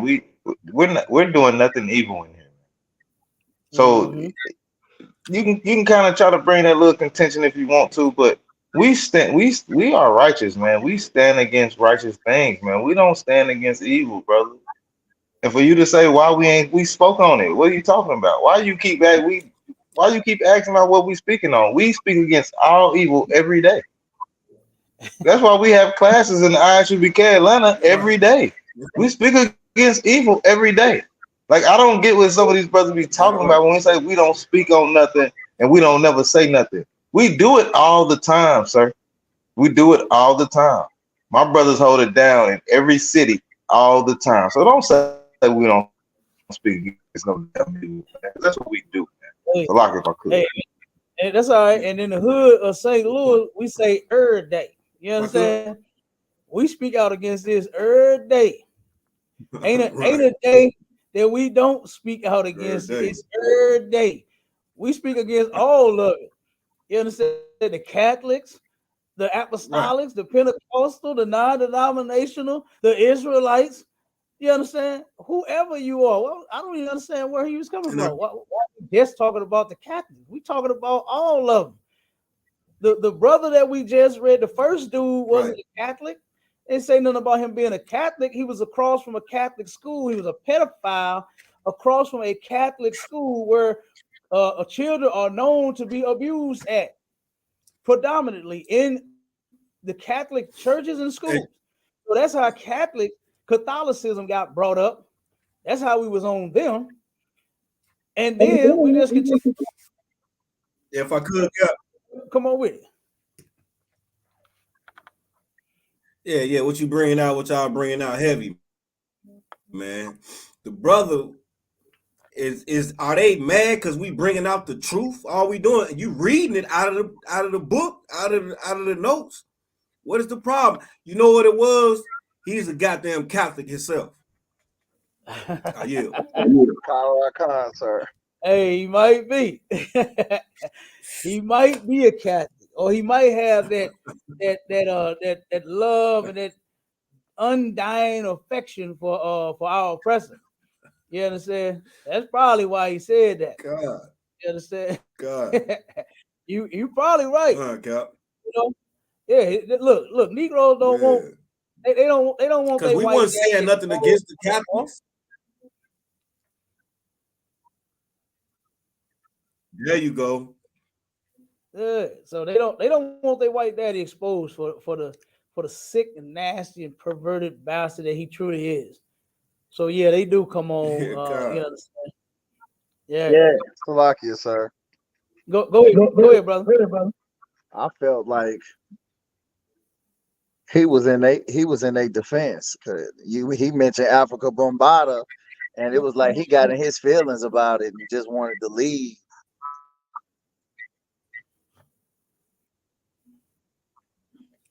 Probably did. He probably was in his feelings.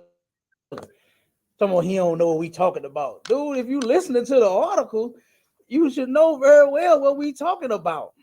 You know what I mean? Like, come on, you heard what we talking about. I said what the topic was. The title is on the live, on all of the lives. Like, how you not know what we talking about here? How do you not know that the people that run these churches are sexual deviants? How do you not know it? When every religion and almost every pastor in that religion has been charged with abusing children in some sort of way. Like, come on, man. So yeah, he was trying to cake for them. You understand?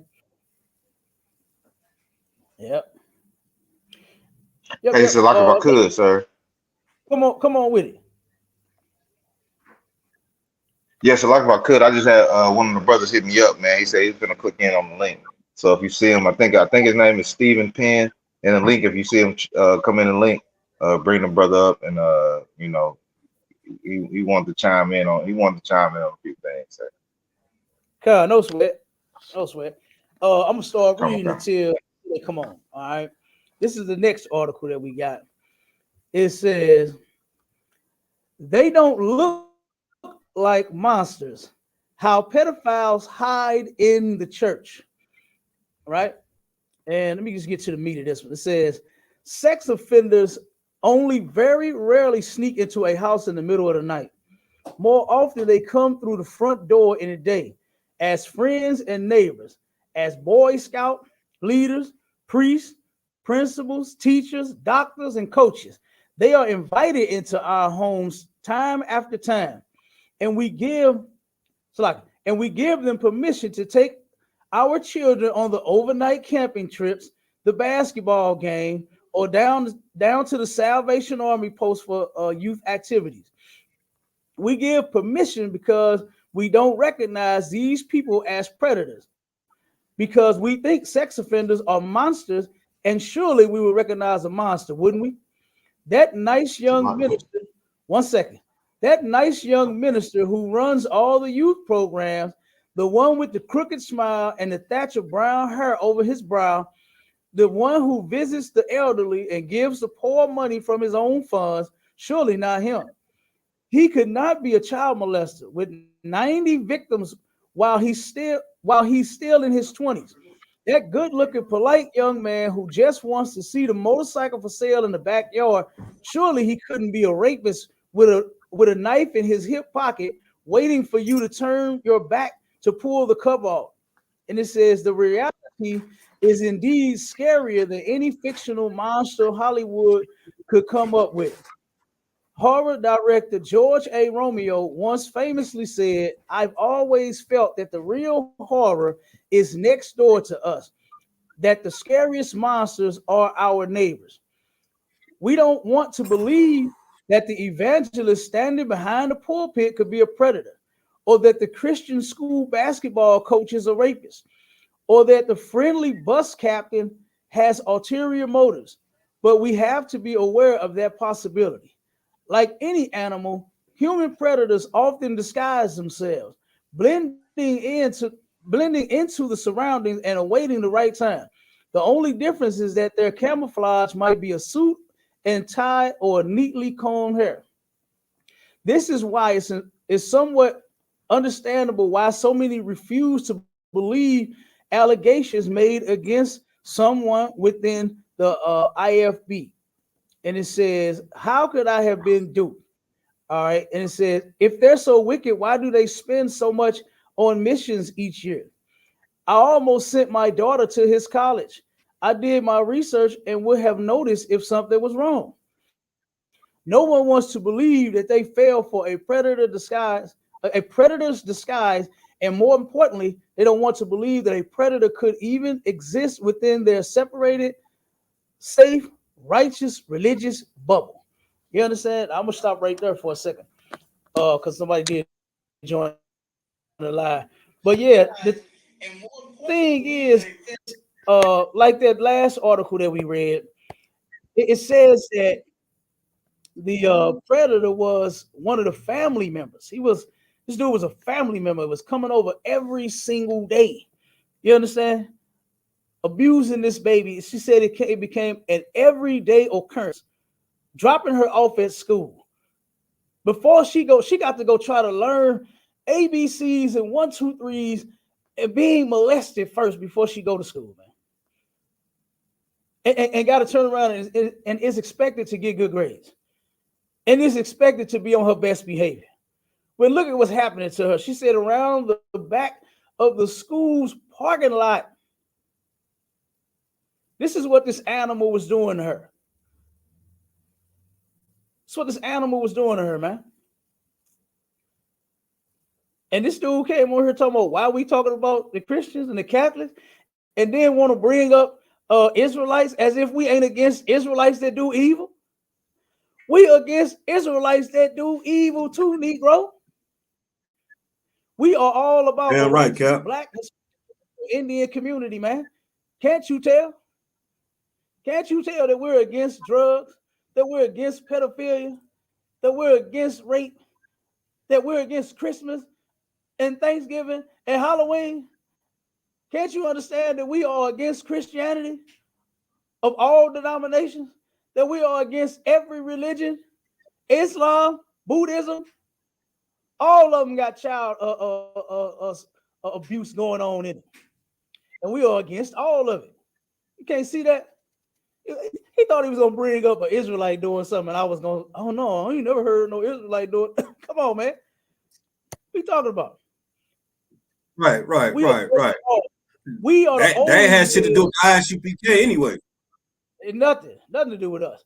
We are the only men with the kahunas to address it all. We don't sweep it up under the rug like Black people love to do in their house. It's take that thing and tell the child to be quiet. Before you tell them to be quiet, you slap them in the mouth so they don't tell nobody. Nah, we go and address that thing. You understand?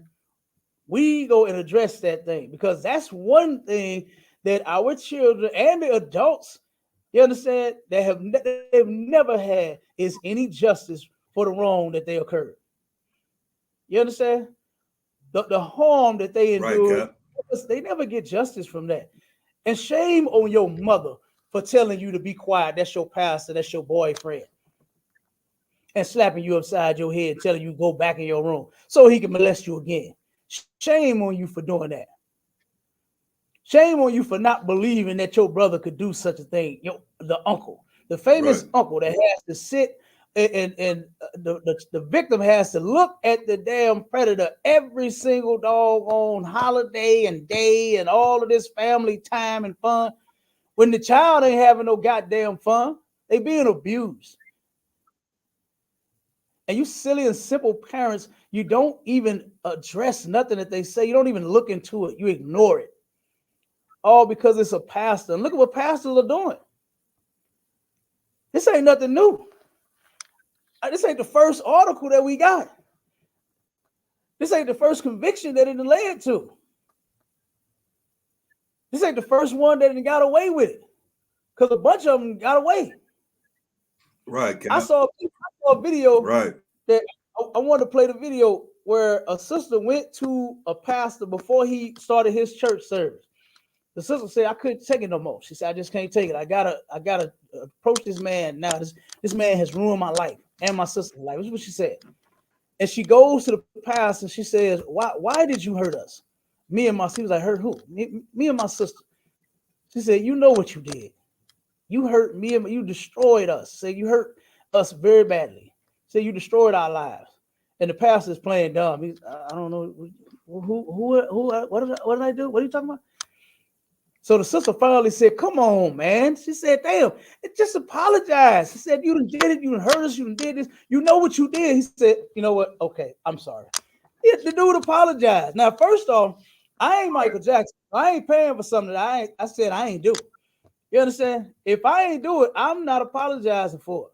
I'm not saying sorry for it. So why would he say that if he didn't do it? First, he was trying to play her like she was crazy. You understand? I don't know what you're talking about. Me? You hurt you? Your sister? You understand? But then she, you know what? Oh, I'm sorry. I apologize. He apologized to the sister. Why? Because she was telling the truth. She was telling the truth. You know? And the majority of the times, our children are telling the truth. 1 out of every 3 girls get molested, and 1 out of every 6 boys get molested. That's too goddamn many. That's 1 out of 3 and 6 too damn many. The number amongst the Black community, Hispanic community, Native Indian community should be 0. That's how many of our children should be getting molested. 0. Right, Cap. You understand? And guess what? We're gonna keep on speaking out against it, whether it's the Catholics, whether it's the damn the apostolic, the Pentecostal. You understand? The non-denominational, whichever one you claim to be. The Islamic, Catholics, all of them.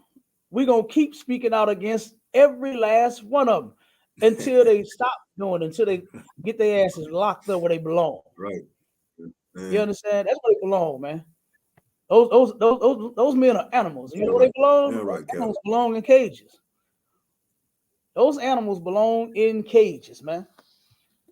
All right, so we got the brother Steve on the live. Shalom, brother, what's cracking?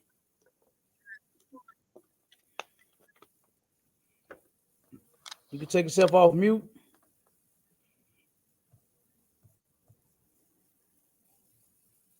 Okay, I guess maybe the brother stepped away or whatever.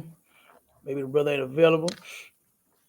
But if you listen, if you want, you ready to come on, you ready to speak, you ready to comment, got a question or whatever it is, just come off of mute and say excuse me, and then we can get right to you, brother. All right.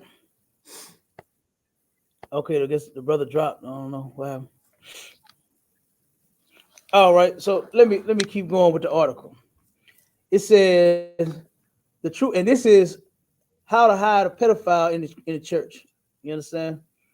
And it says the truth is you don't need to feel ashamed or guilty that you didn't personally identify something wrong. No one else did either. That's how so many predators often slip by undetected for so long. Okay, hold on. I think the brother back on. Okay. Brother back on. What's good, brothers? Hey, shalom, brother. What's going on? Shalom. I'm just checking in. You know, my brother Charles put me on to the ISUPK a long time ago. You know, all right. It's good, brother, man. I said most times. Yeah, he brought me some food yesterday. You know what I mean? But he always been doing that though. He a good brother, man. So he's introducing me to what you guys are doing, and I'm just tuning in, listening, enjoying this Sunday afternoon. Just came back from the emergency room with my younger daughter. I'm a single dad of 3. Yeah, man. So my brother Charles is always. Yeah, she's all right. Just a common cold, but she was telling me this morning that she really couldn't breathe like that. And so I said, you know what? Let me take her to the emergency room just to be safe. Yeah, man. So love what you guys doing, and I'm tuning in. Damn right. Look, brother like John. You understand? Mm-hmm. Sick. Daddy don't play. Yeah. Yeah. Thank God the baby. She's okay. Yep. Thank you. She's all right, man. She's sleeping right now. So I called a little break, man, and I said, let me tune in, man. See what you guys are talking about. I kind of got a little bit of it. I just tuned in, so I didn't know really what you guys were building on. So if you want to remind me or whatever, I like to put my little 2 cents in.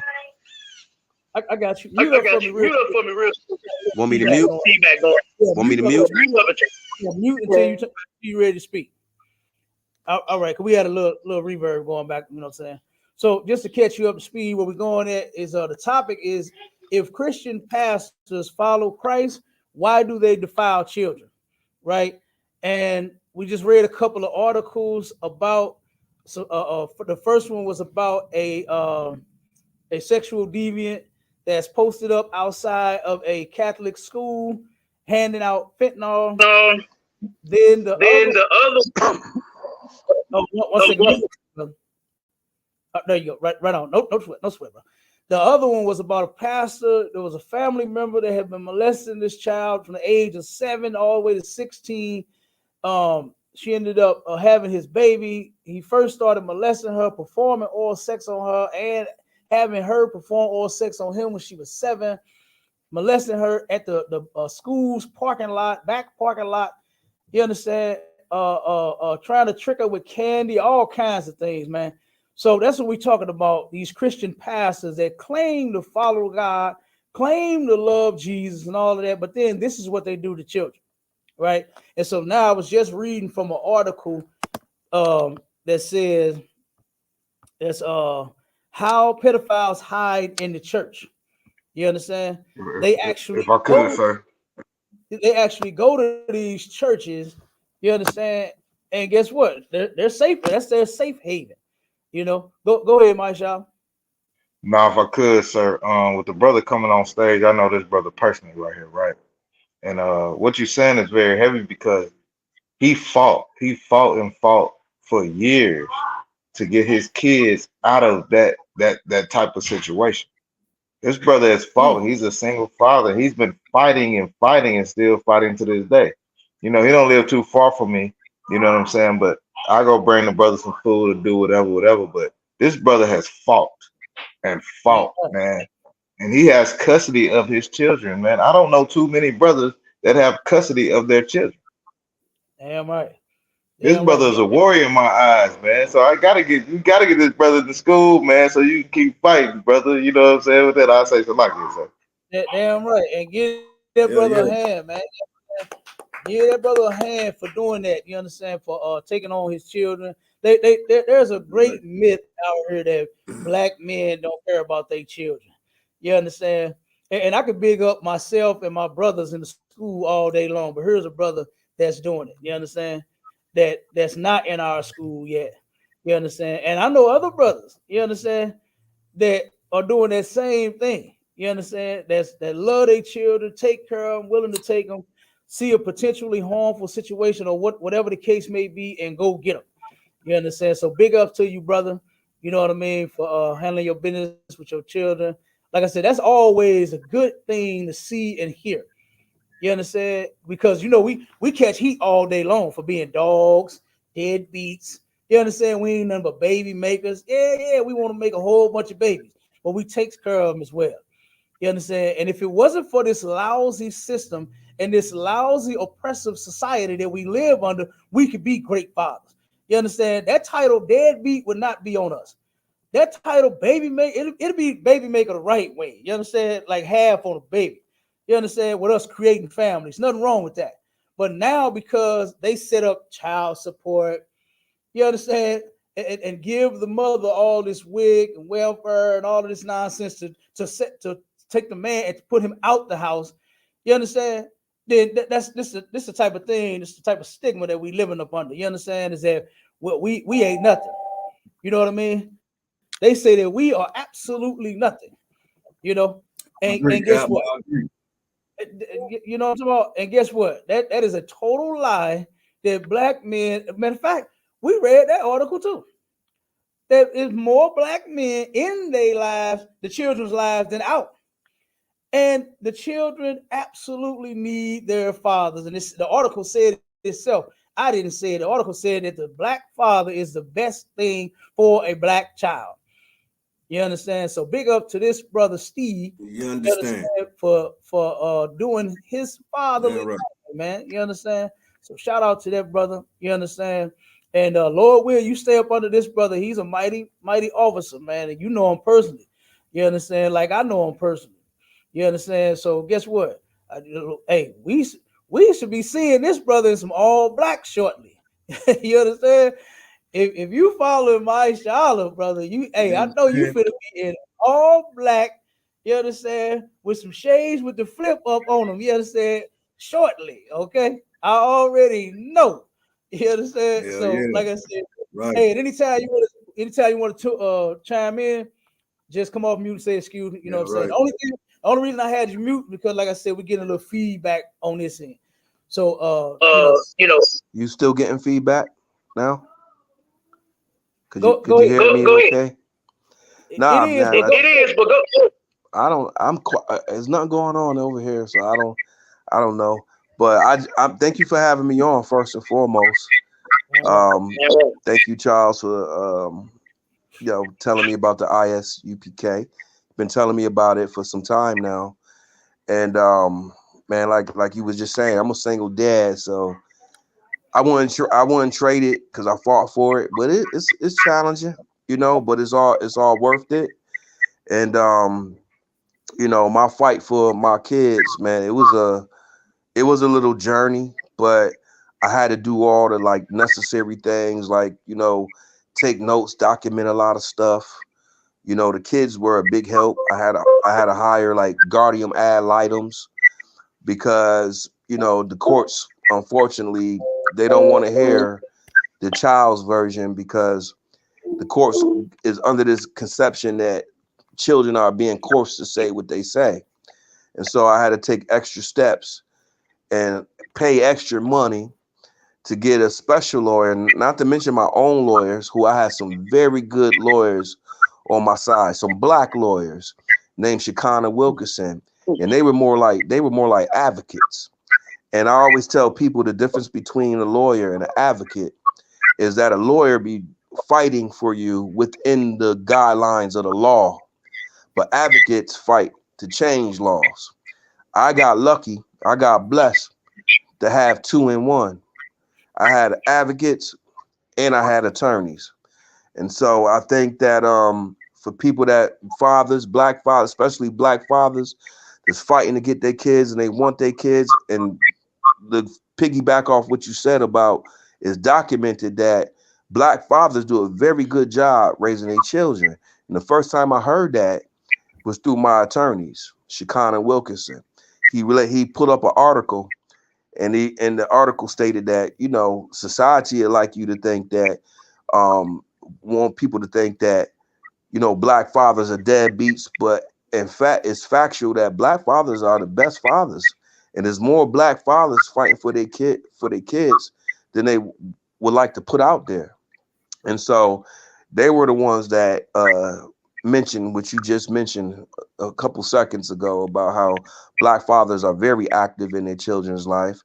If they could be, they would be even more active in the children's life. But a lot of times the woman don't want The woman want to hold stuff over our heads, and they won't let their father see the children. And so, you know, I always try to like build with other black brothers that want their children. Like I was thinking about doing something on my own to where, you know, I can help black fathers gain custody of their children. And so I think this is a dope platform. You guys are gonna be seeing me a lot more. And yeah, man, that's just my story. That's just what I wanted to share. Damn right, brother. Damn right, brother. There'll be another There'll be another hand. Yeah. You understand? You understand?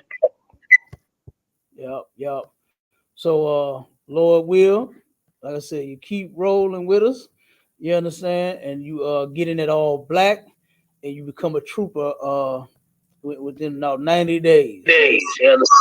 Well, I need some of that merch too, man. That merch is pretty dope. Like that shirt, Charles wore that shirt yesterday, man, to my house. I'm like, yo, man. I was like, yo, how can I get a shirt? He's like, man, just follow. I was like, no, I need to buy some merch. I need that, especially that tee. I love it.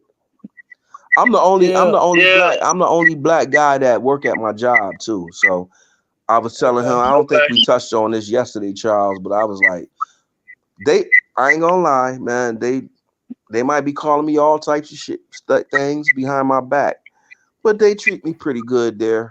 But I don't want to be there because I don't feel like I need to be there.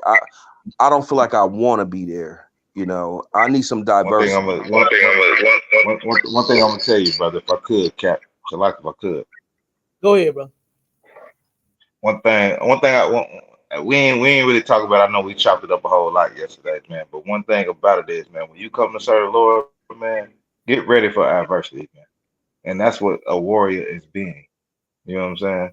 You've had to go to war with everything that your oppressor throw at you. You get what I'm saying? Go to war. I don't give a damn. Like I was telling you, like we ain't no good white people out there. You know what I'm saying? Not to me.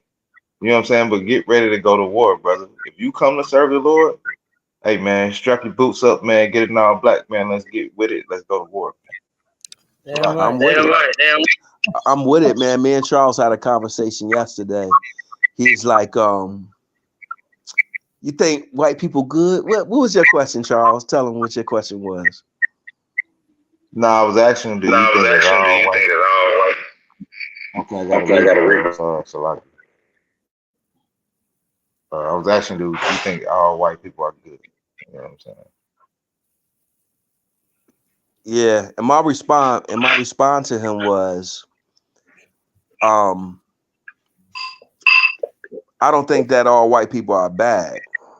I'm pro-black, and we were mentioning, we were talking about, like I was telling them about how, you know, back in, you know, when they used to shoot us down with the dogs and the water hose and hang us and stuff. You know, I was telling him yesterday that you had some white folks that was riding with the Freedom Riders. You know, I told them to watch the movie Mississippi Burning. You had some white folks that were killed because they were supporting. They didn't think it was right that black people were getting lynched and stuff like that. And I was just telling them because I know what white folks are all about. You know, I have a couple white friends, but in my mind, I still know they white, and I know like whatever they throw at me, it's expected. Like I could be cordial to you and be your friend, but I know that you're still white, and I also know that, you know, the majority of the white folks, yeah, they racist, but I know that there are some that are against that. And that's what we were talking about yesterday. And he was like, nah, they all like that. But I understand it, man. Like, I'm black, bro. I understand it. So, you know, we got the right to think that. Like, we got the right to think that. We have 400 years plus recorded that how white folks been doing black people. And so if a black man think that, I don't blame him. I'm 100% with him. But, you know, I kind of try to step out that situation and look, I met some cool white folks, but I still know they white, and anything's expected. And that's kind of what we were building on yesterday, talking about. Salaki, if I may. Yeah. Who's that? Go. I'm like the brother said, like the officer said, I'm a trooper in the truth myself. And it's the knowledge for me. That knowledge just got me deep entangled in the discovery of learning the knowledge of the Most High and the connection with my brothers and back to the root of who I really am. I yield, sir. Yeah, right. All right, one second. Call Albert. Hold on. Let me read a little bit from this article, and then we're gonna get to you because I know you got a lot to say right now. All right. So to the brother, he came back. All right. So this is what I wanted to bring out in this next article was some of the long-term effects of child sexual abuse and molestation. Now, something that they've been doing with the law is they have been passing it because sometimes like a lot of people have gotten away with just touching children, kissing children. You understand? Here in Missouri, they didn't pass the law to where if you just say a brush up against a child in any type of sexual way, you understand? Then guess what? That's child molestation. If you kiss them, you understand, in a sexual way, not how you do your child, say, hey, baby, you understand, and then you put them back down, let them crawl on the floor. But you do anything sexual with a child, with your hands, with your mouth, with your lips, it is child molestation. That's how it should have been from the beginning. You understand? That's what it should be from the beginning. It shouldn't be no lesser. Yeah, I agree, Cap. Yeah, it shouldn't be no because you just touched them. You just rub their bottom, then it's not that bad. No, all of it's bad. You understand? And that's how it should have been. Okay. But let me jump to one of the effects. Okay. Get to it. Now, this one here is long-term psychological effects of sexual abuse. Our children end up suffering a lot of things mentally. You understand, from being abused as a child. And like I said, hardly nobody gives a damn. All right. Nobody cares. Nobody. What these children and these now adults need is they need healing. They need to be healed from their trauma. And nobody is interested in healing them from the trauma. Nobody cares. I've heard so many women, grown women that have been abused as children themselves say, hey, it happened to me.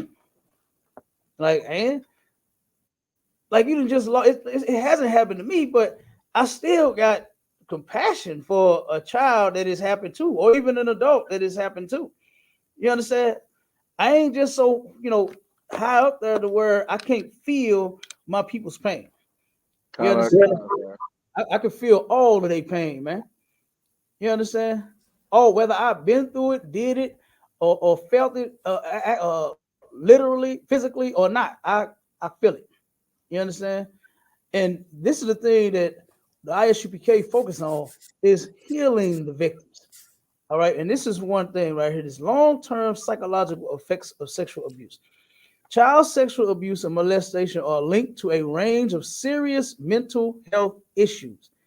Mental health issues stemming from childhood sexual abuse can begin shortly after the abuse occurs, but may not appear until many years later. Now, here's the thing that starts happening right after the abuse is the child normally starts acting out in some sort of way.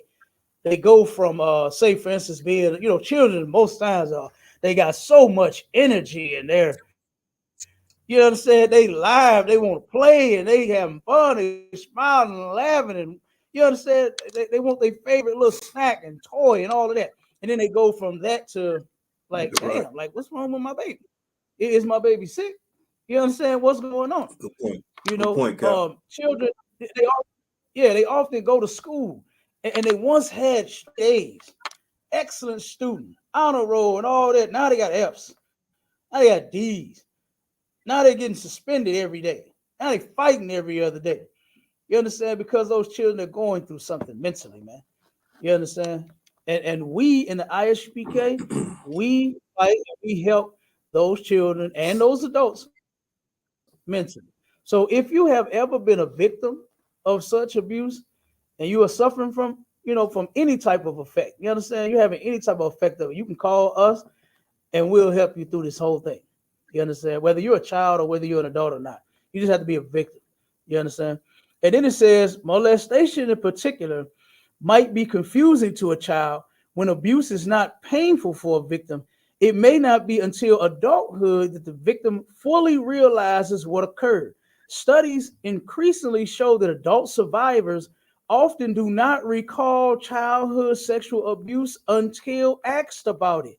Now, here's the thing. I counseled a bunch of brothers and sisters, you understand, that turned around and didn't realize, was telling me stories, you understand, things that they had went through and did not even realize that they had been molested. These are real facts. These are real facts. I remember a brother, he was talking about, oh man, I was this and that. And this chick, man, she was like 19 and I was like 13. This man, I was turning it up. And he thought he was telling me a good thing. I said, brother, do you realize that you was getting molested? You understand? And then he stopped and was on the phone. He just holding the phone for a while. And then he finally said, damn, dog, you right. He said, I wasn't even thinking about that. And then now he started thinking on all of the different habits and things and ways, that he had become and stuff that he started doing, and he started applying that to that. You understand? So that's real. You understand? Couple more. Hey, so like if I could, sir. PTSD, post-traumatic stress. Go ahead, huh? No, so like if I could, sir, I've heard a lot of stories like that, right? Where young boys thought it was a thing to do to be sleeping with these older women. They thought they was doing something, right? But in Right. hindsight, like you said, man, that's pedophilia.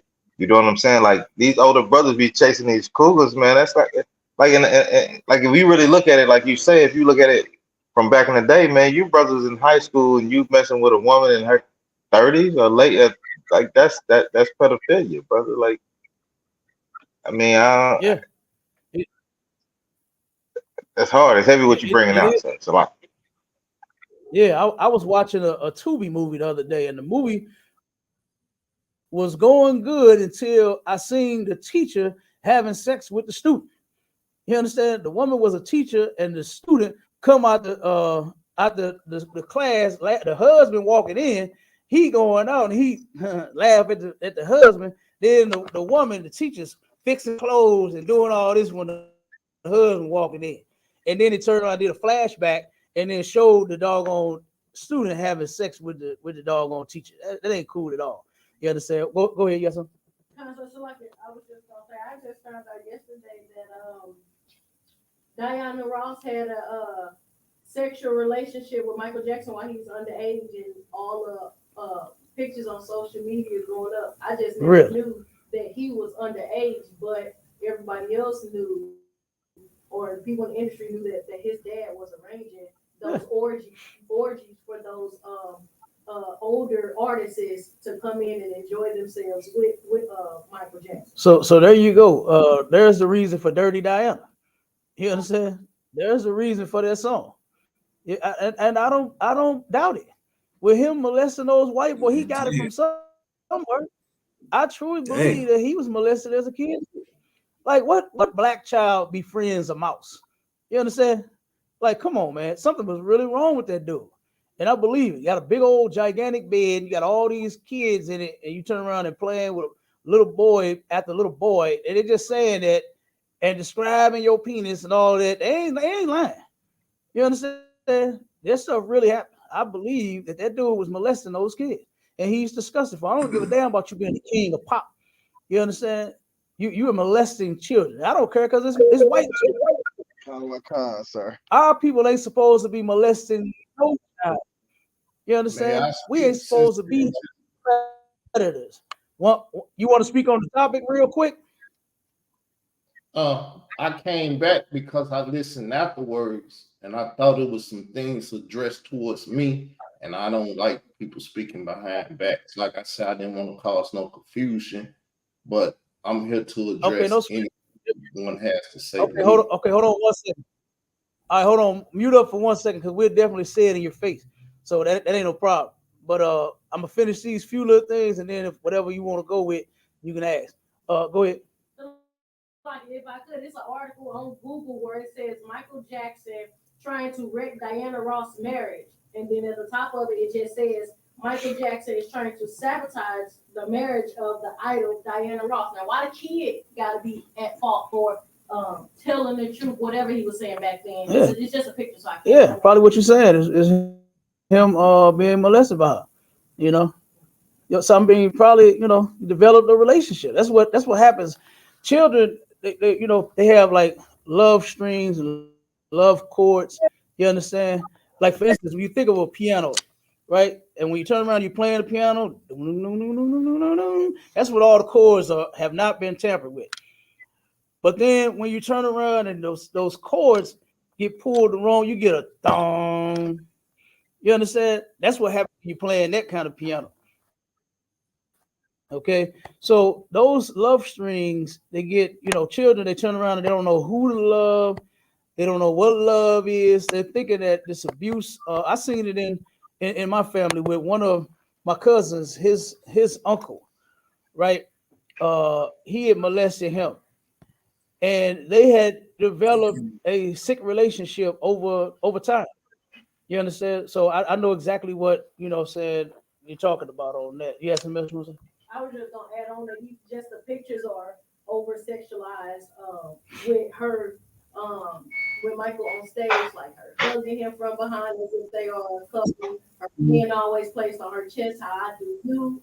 Just in general, it's just over sexualized while he is under 18. I was able to squint and actually see that it says that they're trying to escape Michael's jealous attention. So he just was coming around him and he followed him to their hideaway island, that they had back then, her and a white man. And generally, he can't accept on the side that he lost her to her millionaire husband. He even follows them to their, what I just said, hideaway island. Yeah, good night. That's terrible. Okay, I'm gonna read this PTSD and depression part of the article, and then we'll move on. It says post-traumatic stress disorder is one of the most common psychological effects of childhood sexual abuse.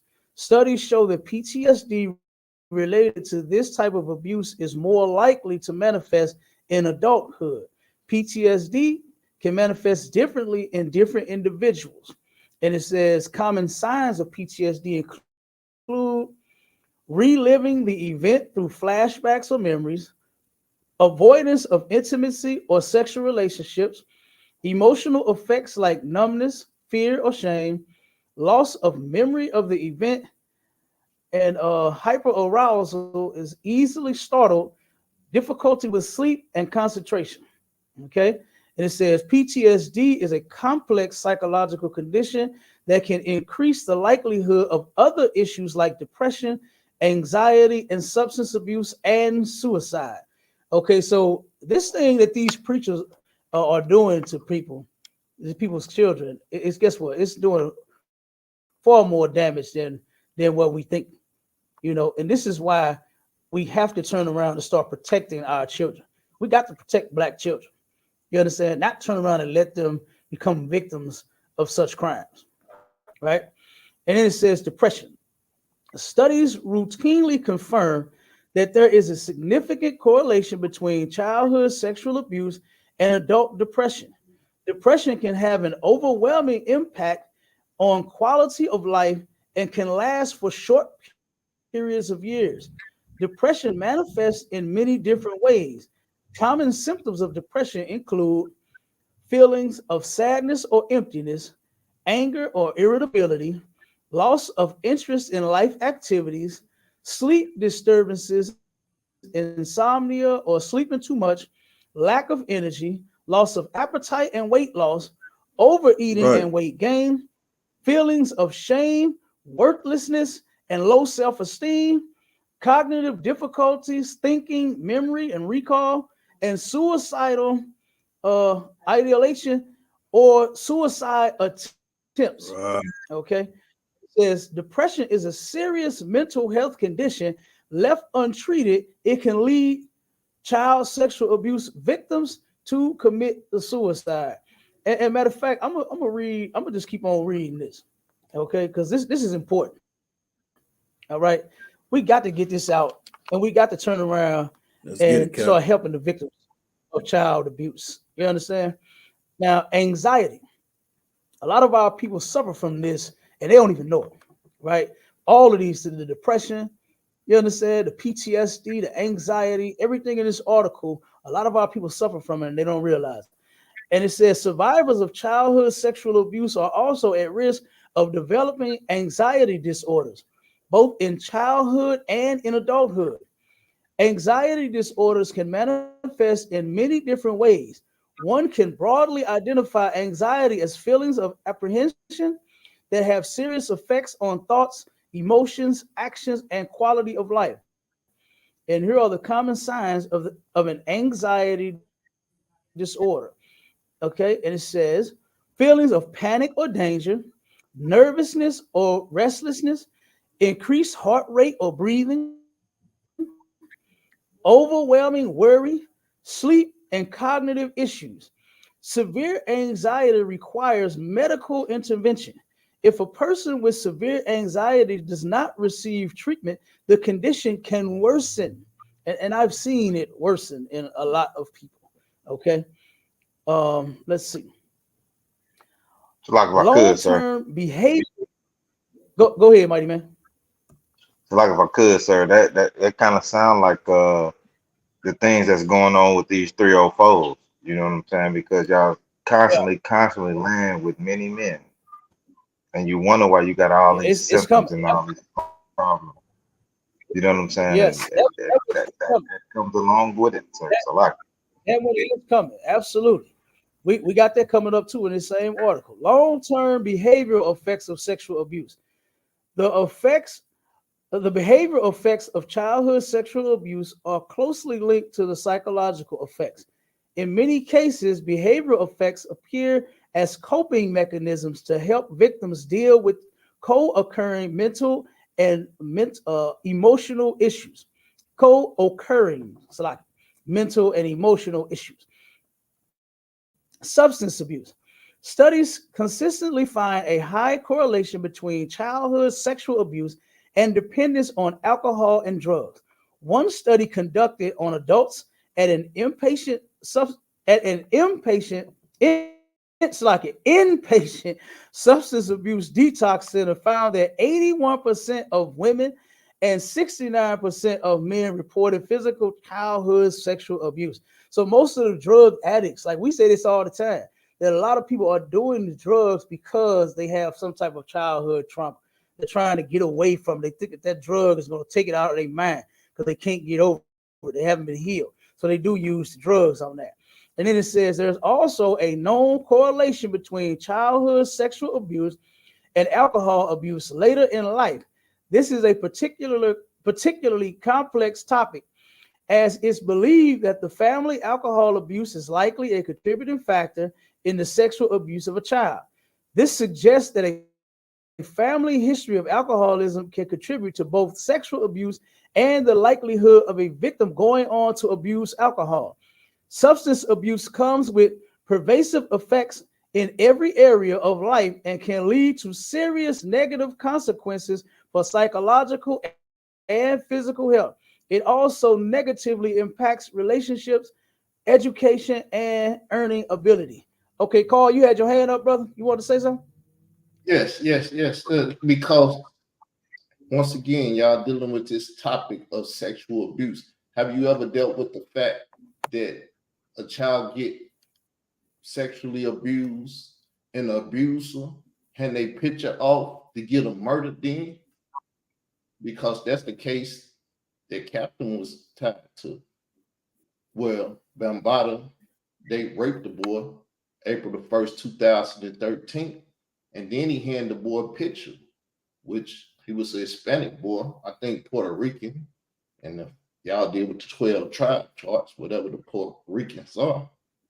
Bambata gave the boy a picture to Hassan Campbell to murder. I never heard no one speak about that. You already said that Captain Tazariak was there and addressed it, stood next to the victims. So I don't understand your point. We're addressing it all, brother. Like we address all of it. What are you asking? So What are you asking? What are we not addressing to you in your eyes? So you address the fact that Africa Bambaataa handed this victim, this guy. I don't know what I'm talking about. I'm confused now. If I can speak, he handed the victim. He handed the victim what? He handed the victim, the guy that he molested, picture. Yeah, I'm trying to understand. What's brother? If you gonna let me speak, I appreciate it. If you ain't gonna let me speak, I'll just shut up. Now I'm trying to do it in orderly fashion. I ain't got no cap officers and nothing over me. You all right? Are you all right, brother? Yeah. What's wrong with you? We letting you speak. What are you talking about? You're talking. What are you talking about? Did you talk over that? I'm not. You talk over that, brother. Clear. I'm telling you to make yourself clear. At the same time. Do you do that with other brothers? Or that's just me? Now I don't hear you because I'm gonna mute you. What you do is make yourself clear. I'm not understanding what you're saying. We're not addressing. Now, what are we not addressing in your eyes? Now, come on with it. Salakia, sir, that guy is tripping. Yeah, I don't understand. We addressing it all. I don't even understand. Then he keep running. Why? My brother, Kev, I could, sir. Go ahead. Kev, if I could, sir, man. Man, I don't. That nigga's a faggot, man. For you to sit back here and you try to justify what a man did to another man, you's a fucking faggot. Man, I don't. Get him out of here. Hey, Man. I don't know what he. You understand? We're addressing child abuse. That's covering all of it, man. Captain Tazariak spoke out against Africa Bambaataa. You understand? Yeah. And he went and rallied, and him and Irritated Genie, they came together. You understand? What's the other brother? I can't think of. He got a podcast now. But Captain Tazariak stood against that. Not stood against him, but stood with that brother in his case against. Captain Tazariak spent against Polite before the shit even all really came out. Hey, and one thing Cap did, he had a show every Thursday. At the beginning of the month, that talked about this same situation. So you niggas do not know what y'all talking about. You should just shut your mouth, man. Go continue to be a Christian, man. Go continue to do that, man. Hey, we do the work in here, man. These niggas is crazy, Cap. Like, stop saying something and run. Good. I don't understand what his beef and what his problem is. We're addressing it. We're speaking against it. Go ahead. Yes, we're speaking against it. We are totally against it all. Whatever form, whatever man gave a child and a child, we're against all of it, dude. What's the problem? Go ahead, brother. Yeah, if I could, man. And then the brother, we ain't talking about the brother behind his back. You understand me? He brought up something, and then he left the live feed, the show. He did it. That's his second time doing it. Then want to come back and say we talking about him behind his back. No, you said something, and then you ran off. Stand up like a man and deal with what we dealing with, man. Right. Come on with it. So like it sounded like he was trying to say something about somebody gave someone a picture of the person that was molested, but you talking and speaking about it all like y'all steady saying it was spoke about. It's steady been spoke about. Yeah. Point out a picture in his like just personal reasons and issues, just to point out that particular thing right there. They didn't say nothing about that picture though, even though they talked about the whole thing. Yeah, like he trying to just pull one little thing out, you know. Maybe he got the pictures a lot. Oh, hey, maybe he got. Maybe he got that picture that Nate was sending everybody. He got that picture. Yeah, That's the picture. no, it's simple. It's simple. Come on with it. Look, hey. No. If you talking to me, the brother keep saying stuff and running. Man, Yeah, the brother keeps saying this and saying that and running. And like you said, he was not making himself clear. Like well, I couldn't even understand what his point, what he was trying to get at. I couldn't even understand. Right, me either. Yeah. Me either. Like this, sir. Go ahead, like he about to come out and say, y'all need to go on and leave African Bombada and them alone. Hey, that's probably how he was leading. Like I don't understand because we are currently talking about the pastors that have done these acts, these heinous acts to children, and we speaking out against it. We are against it. We've been against it, and we're gonna stand against it. You know, my question was going to be to him: what the hell is he doing? What did he speak out against? What evil work or act is he speaking out against? You understand? What child? Good point, victim? Who you counsel that's a victim? I had a sister call me about her daughter. She said her daughter wouldn't even take baths, man. Pretty little girl, but her boyfriend had molested her. She turned around, turned him in, and he went to prison. And the child is still suffering. You understand? Now, did you help that victim? You understand? Or did the ISUPK help this victim? You understand? I got so many brothers. I got a brother that called me and told me that he took the person that took his innocence life, and it was bothering him to his day. Did you counsel him, or did the ISUPK counsel this brother with the thoughts and things that he was having, the things that he was going through? Did you do it, or did the ISUPK do it? What are you doing while you asking us what the hell we speaking on? We speaking on it. We do it every day. So yeah, it's just another weirdo. That's all. But look, we got I want to get to this sexual behavior and the interpersonal effects of sexual abuse. I think these are last couple. Oh no, we got a couple of them. So let's get to the last few of these here, and then we're gonna get out of here.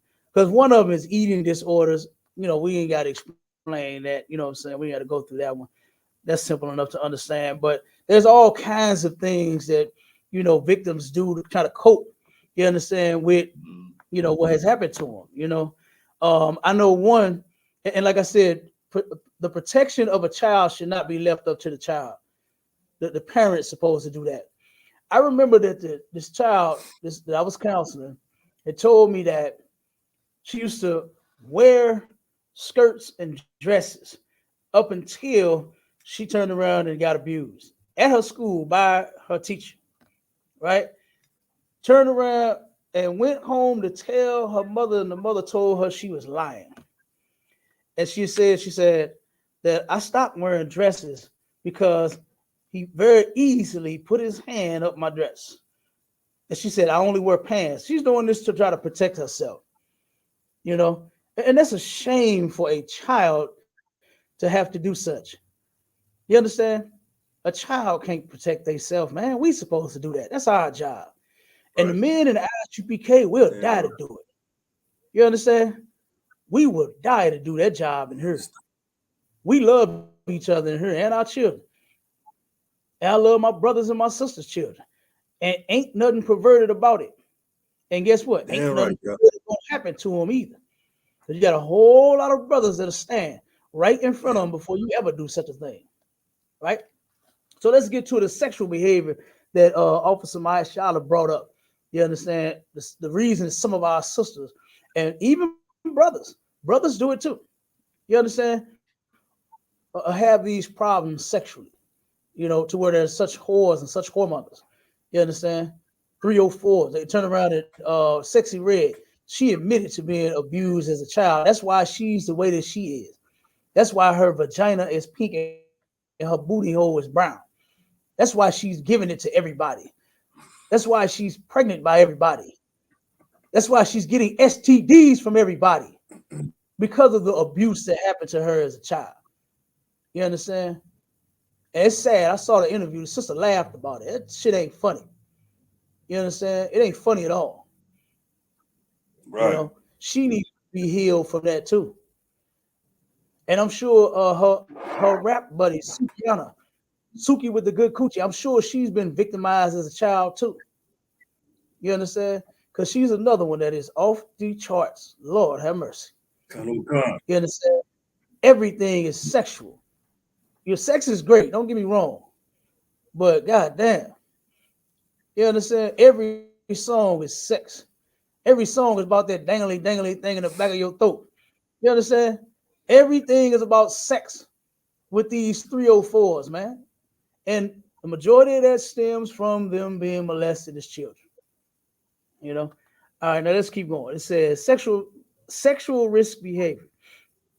Victims of childhood sexual abuse are more likely to engage in sexual risk behavior.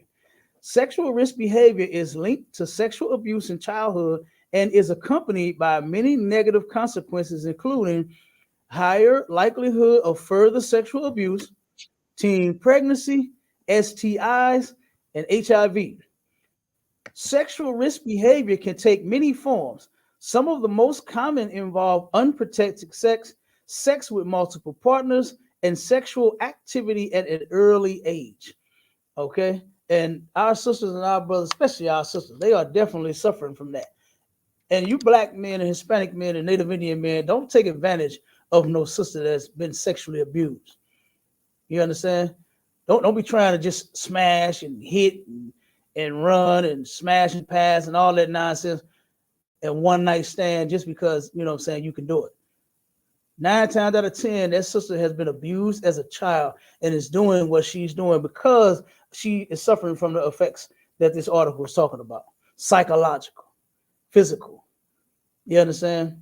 Depression, drugs, all of that. All right. Then it says long-term interpersonal effects of sexual abuse. Sexual abuse in childhood could lead to a wide range of interpersonal issues, relationship problems, unstable family dynamics, and sexual issues have all been linked to childhood sexual abuse. Relationship issues. Okay, now let's go off of the interpersonal, the relationship problems. That often happens to our sisters and even our brothers. So once you become older, you become an adult, then it's impossible to be in a relationship with you.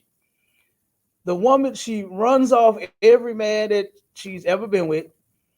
She fights even, there's all kinds of problems inside of their relationships, their interpersonal relationships. It even happens with the family. Like I said, unstable family dynamics. Here she is, now she's going to raise her children. He's going to raise his children. They're going to raise their children dysfunctionally. Why? Because they're dysfunctional. You understand? And it's not actually intentional. It's just because they're suffering psychologically. You understand? They haven't been healed from what happened to them a long time ago. A lot of folks, I know some people that was going through when they were in their 40s and 50s. You understand? Suffering at 50 years old until they died. And some of those people that I'm talking about are my family members. My mother, my aunt, my other aunt, they're all deceased now. It was 4 sisters. 3 of them are deceased. My mother is deceased. She suffered from this from her last day, from day 1 when it happened to her dying day. My mother dealt with this and she turned around and never got healed from it. Never got healed from it. I was wondering what Like was if I wrong with could, my sir. mother. Whole time, 1 second word. I was wondering what's wrong with my mother. What's wrong with her?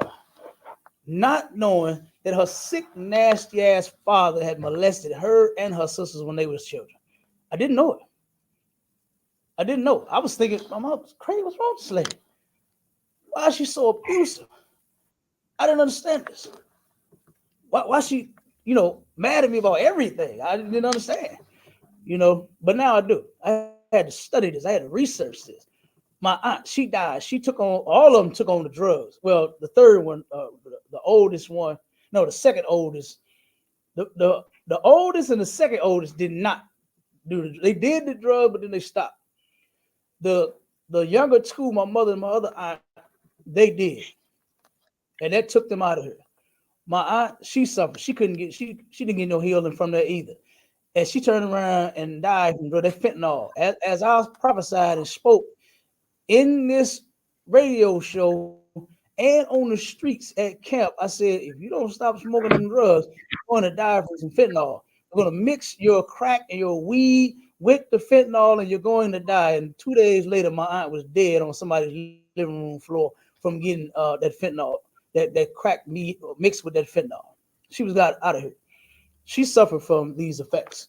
You understand? So I know personally from my family that has, saying there are victims from this and how they never turned around and healed from it. They never heal from this. And it's our job, since nobody else wants to do it. Since Carl Albert came on here, he didn't want to do it. You understand? We'll take the job on. We'll take it on. He definitely did. We'll do the job that you are not man enough to do. You don't have the kahunas to do. You don't have the kahunas to stand up for our children. That's okay. We'll do it. We'll do it. We want to speak out against rallies. We're going to have shows. We're going to have topics. We're going to have classes. We're going to do it at camp. We're going to do it wherever our people is. That's what we'll do. Since you don't care enough, we do. So stay out the way. That's all we ask you to do. Stay out the way and you won't get rolled over. All right. So anybody want to say something? Mashallah, was that you? Yeah, Khan, sir. I was gonna say, man, I kind of went through the same situation that you're talking about with, with auntie mixing drugs and doing all these abominable things for our people, man. But you know how you teach me, Cap, man. They really don't know no better, Cap. You know what I'm saying? And it's hurtful to see the people that you care about, or you can say that you love, and they just can't come out of it, man. They can't come out of it, man. Right. It's crazy. Right. It's crazy to me, sir. It's crazy. God, let's keep going. I'm a concept. Go on. It says, let me see. Relationship issues. Victims of childhood sexual abuse often face high levels of relationship difficulties. Common issues include trust issues, fear of intimacy, unstable relationships, and high divorce rates. You understand? That is for real. I counseled some sisters that ended up destroying their relationships because they did not get over their past.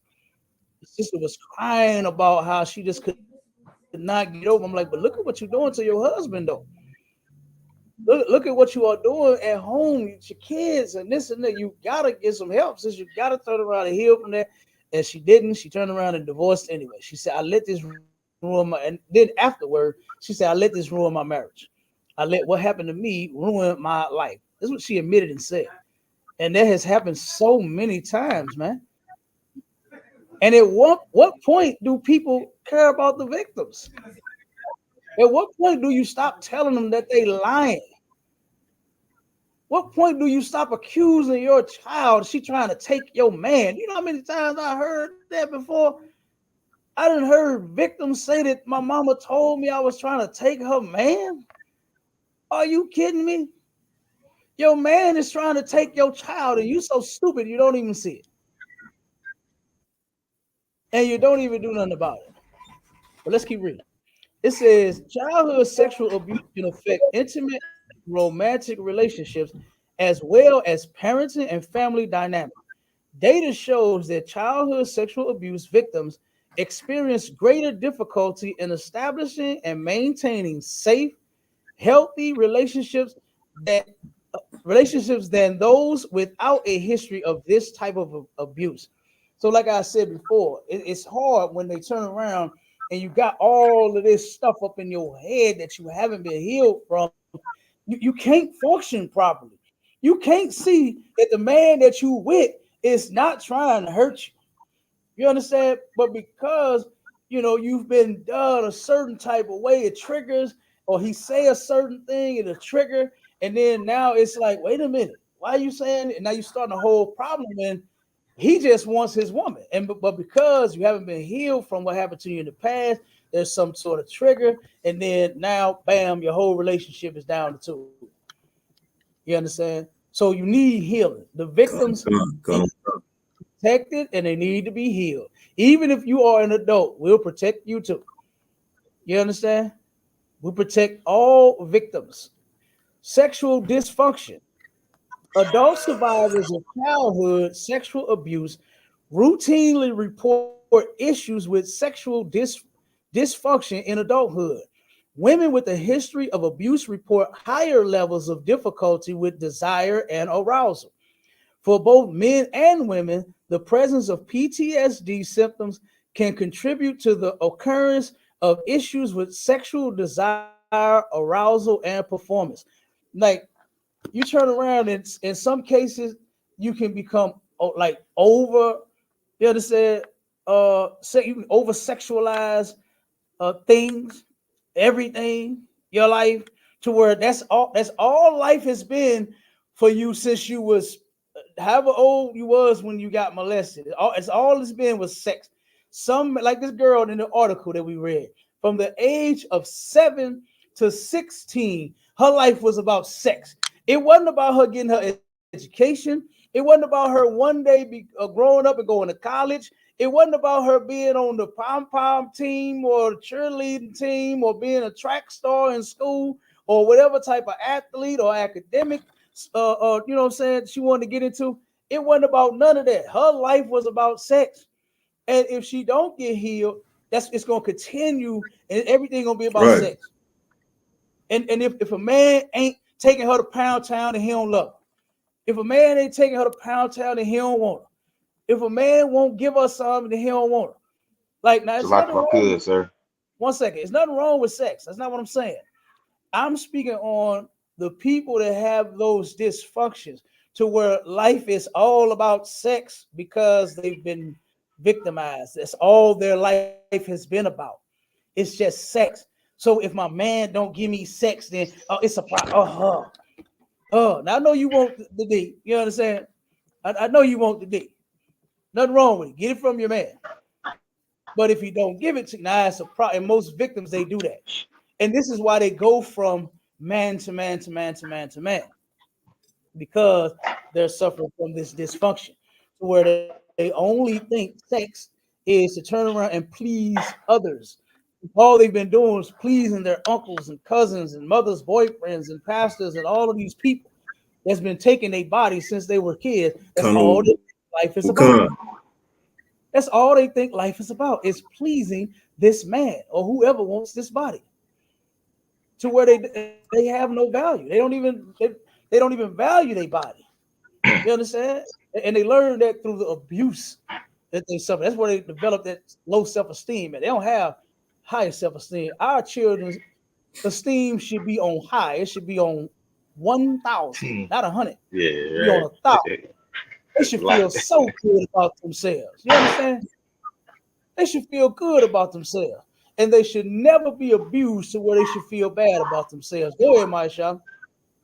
no, I was gonna say, Cap, like that's probably where you get like a lot of these strippers from and stuff like that, because their self-esteem is dropped all the way down to the bottom.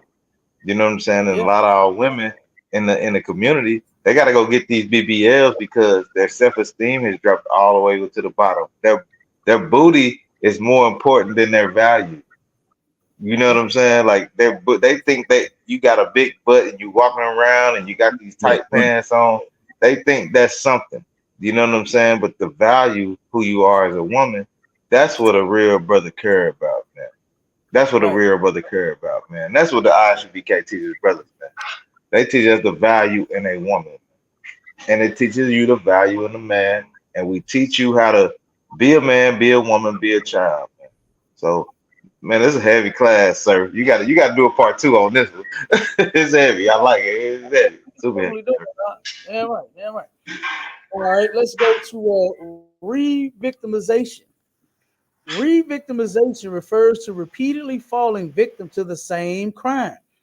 Victims of child sexual abuse are at high risk of continued abuse. An estimated 50% of child sexual abuse victims experience re-victimization. Victims are at a higher risk of further sexual abuse in childhood and adulthood. For adults, the additional psychological and emotional effects of childhood sexual abuse may lead to a decreased ability to perceive danger as an adult. Adult victims may also have a higher tolerance for sexual coercive situations due to the normalization of traumatic sexual experiences in childhood. Studies have also shown that an estimated 35% of sexual abuse predators were victims of childhood sexual abuse. Men are at a much higher risk of falling into this cycle of abuse than women. Recognizing abuse and getting adequate counseling for a victim can greatly reduce the chances of a victim perpetuating the cycle of abuse. You understand? So, matter of fact, let me get the last one. I'm gonna say what there was a sister that came to our what was that, chicken and waffle day with the priest and the prophets of the ISUPK, right? And the sister, there was two of them, and both of them started telling us their stories, right? One was molested by a white pastor at church, and the other one was molested by a family member. The first one that was molested by the white pastor is a serious drug head. That's all. Every time I see this sister, man, she just looks sad. She depressed. The drugs. She's a beautiful sister, but the drugs are starting to take her under. You understand? Her depression, you could tell, is growing and growing. You know what I mean? And she is a serious stoner because of what happened to her. That's all she does. She likes to stay high to try to numb herself instead of getting healed. The other sister turned around and did just this right here, re-victimization, to where she became the predator.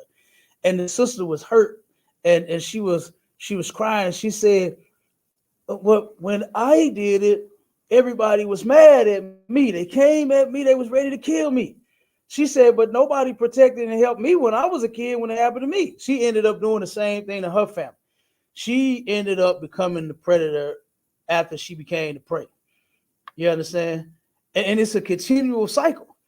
You understand? Once you sweep it up under one rug, all you do is find another rug to sweep it up under. And you just keep sweeping it up under rug at the rug at the rug at the rug at the rug. To where at the while, you ain't gonna have no more goddamn rugs. You understand? We can't sweep this under no rug, man.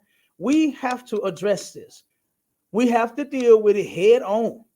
If this happens, guess what? If you ain't strong enough to do it, like I said, come and get some men that are. We will. We done got several calls like this. And guess what? We took action and we fixed that thing.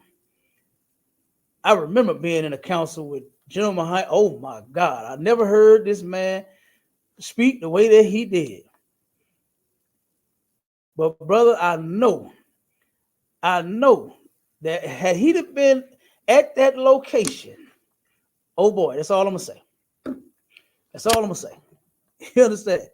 General Hyman, just like Commander General Yohana on down, absolutely loves Blacks, Hispanics, and Native Indians. And we fight for them. And we fight to heal them too. And we protect them too. You understand? So, like I said, if you are a victim of such and you need some help, well, guess what? The ISUPK, we're here. We are here. You understand? And we will help you through, if it's your kids, if it's you, if it's somebody you know, if it's a neighbor, if it's whoever. You understand? Come to us. We got that counsel for you. You understand? We got what you need. All right. This is the last one I'm going to read.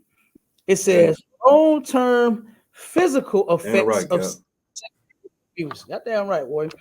It says childhood sexual abuse can range from painless to traumatizingly painful. Often, wait a minute. So like, hold on, let me read that again. I'm sorry. Childhood sexual abuse can range from painless to traumatizingly painful. Oftentimes, victims may experience immediate injury, STIs, or pregnancy. However, childhood sexual abuse is also linked to many long-term consequences for physical health. Data shows that adult survivors of childhood sexual abuse are at higher risk of developing heart disease, cancer, diabetes, obesity, STIs, and teen pregnancy. In addition to these direct physical health consequences, the psychological, emotional, and behavioral effects further contribute to poor physical health and associated conditions. Depression and anxiety can lead to suicide attempts, and self-injury. Sexual risk behavior can lead to increased rates of STIs, HIV, pregnancy, and abortion. Substance abuse poses a high risk to physical health in many ways, including an increase of risk of lung disease, heart disease, liver disease, kidney failure, stroke, cancer, dental problems, nerve damage, HIV, hepatitis C, heart infection, and skin infection. Eating disorders lead to a wide range of serious physical health conditions, including starvation, malnutrition, cardiovascular problems, gastro, gastrointestinal gastrointestinal issues, neurological issues, hormonal imbalance. The physical effects of childhood sexual abuse are highly complex. Physical health consequences are closely tied to the psychological and behavioral health of a victim. Psychological symptoms can manifest as coping mechanisms for dealing with the unresolved trauma of sexual abuse in childhood. The level of support a survivor receives can have a direct influence on long term outcomes. One survivor might get counseling early and go on to experience mental, emotional, and physical health. Another victim may never receive treatment and go on to experience any combination of the many possible effects listed above.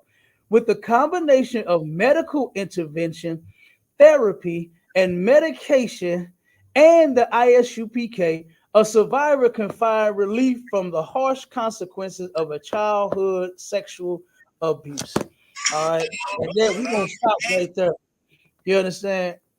Because like I said, this is something we can't keep sweeping this up under the rug. We can't keep not speaking on it. We can't keep not talking about what's happening to our children. We got to address it. We got to fix it. You understand?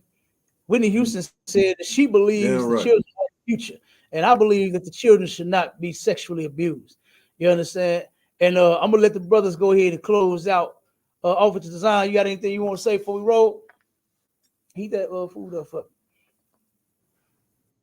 Hungry. Yeah. If I could, Cap. If I could, Go ahead, Mike. excellent show that you bring out every goddamn week, man. Excellent research that you do, man. I learned a lot from you. Big ups to you in the radio show. Thank you for having me. Big ups to my Shala. You understand me always. Come Lawan. What up, brother? And big shout out to my sister back over there in the background. You understand me? Shawasha now. Big ups to y'all over there, man. Yeah, right. Lord Christ, Yeah, are you? right. Most Christ. Yeah, she brought me something to eat. You understand? I appreciate that. You understand? She know a priest be starving. You hear me? Priest be starving. You know what I'm saying? Go ahead, Mike Shala. Hey, right. Cap, you always know Go you ahead, got a Mike fire Shala. radio show, man. I promote it. I say, Salakia Cap, man, you know, you got a fire radio show. You know, I promote it all through the week, all day long. You know what I'm saying? Look, Come on, man, Ward. the class, the radio show you had held down was super heavy today, man. It should help a lot of our people because that's what we are here trying to do, man. Also, you know what I'm saying? You know, I'm ISUPK Atlanta. definitely I always deal with ISUPK St. Louis. I deal with ISUPK all around the world. Hey, look, we feeding our people, man. If y'all need anything, hit up ISUPK. You know what I'm saying? Get some food, get whatever. Man, our brothers will be there, man. And we are here for our people, man. And I think that the heavy thing is you do this every Sunday is to show people that we here for our people, sir. And with that, I'll say Salaki. Damn right, damn right. Trooper of Colorado, Kansas City, KC4. Come on with it, brother. Close out. Salakia, sir. Yeah.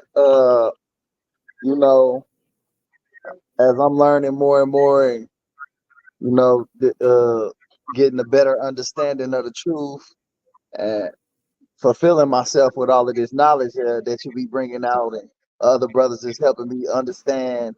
And I just want to say that every time that we come together, I get reached in a different way. You know, my levels of understanding change, and I'm glad I'm gaining a lot of knowledge from the brothers. And I appreciate the respect I get, and also I value the respect that I give. And yeah, and I've had a about what you brought out today. I had a gang of experience with seeing stuff like that happen. And it's definitely true what you brought out today. I like that. All of those traumatizing effects do come into play. Yeah. And I've learned from actually being a witness of those things also myself. But it's always good to come together with the brothers and speak on what the factors in the black community, and you know, extend the love. Definitely, most definitely. Damn right, mighty man. Damn right. You know what I'm saying? This is something that we, like I said, we can no longer sweep up under the rug. We have to address this. If our children are truly the future, we got to do something about the future. We got to protect it. You understand? We got to protect the future in every single way possible. And protecting them from sexual abuse, guess what? It is needed. Because far too many of our children, you understand, suffer from sexual abuse. It's way too many. The numbers are astronomical. It's disgusting. You understand? And it's saddening that an adult would do such a thing to a child. They don't see a defenseless little 6-year-old, 7-year-old. That nasty pastor did not see his family member, his niece or a little sister or little cousin. Right, He right. didn't see that. He didn't see a little 7-year-old. He didn't see that. What he saw was someone that he could take advantage of. And that's what he did. That's what that nasty low-down bastard did.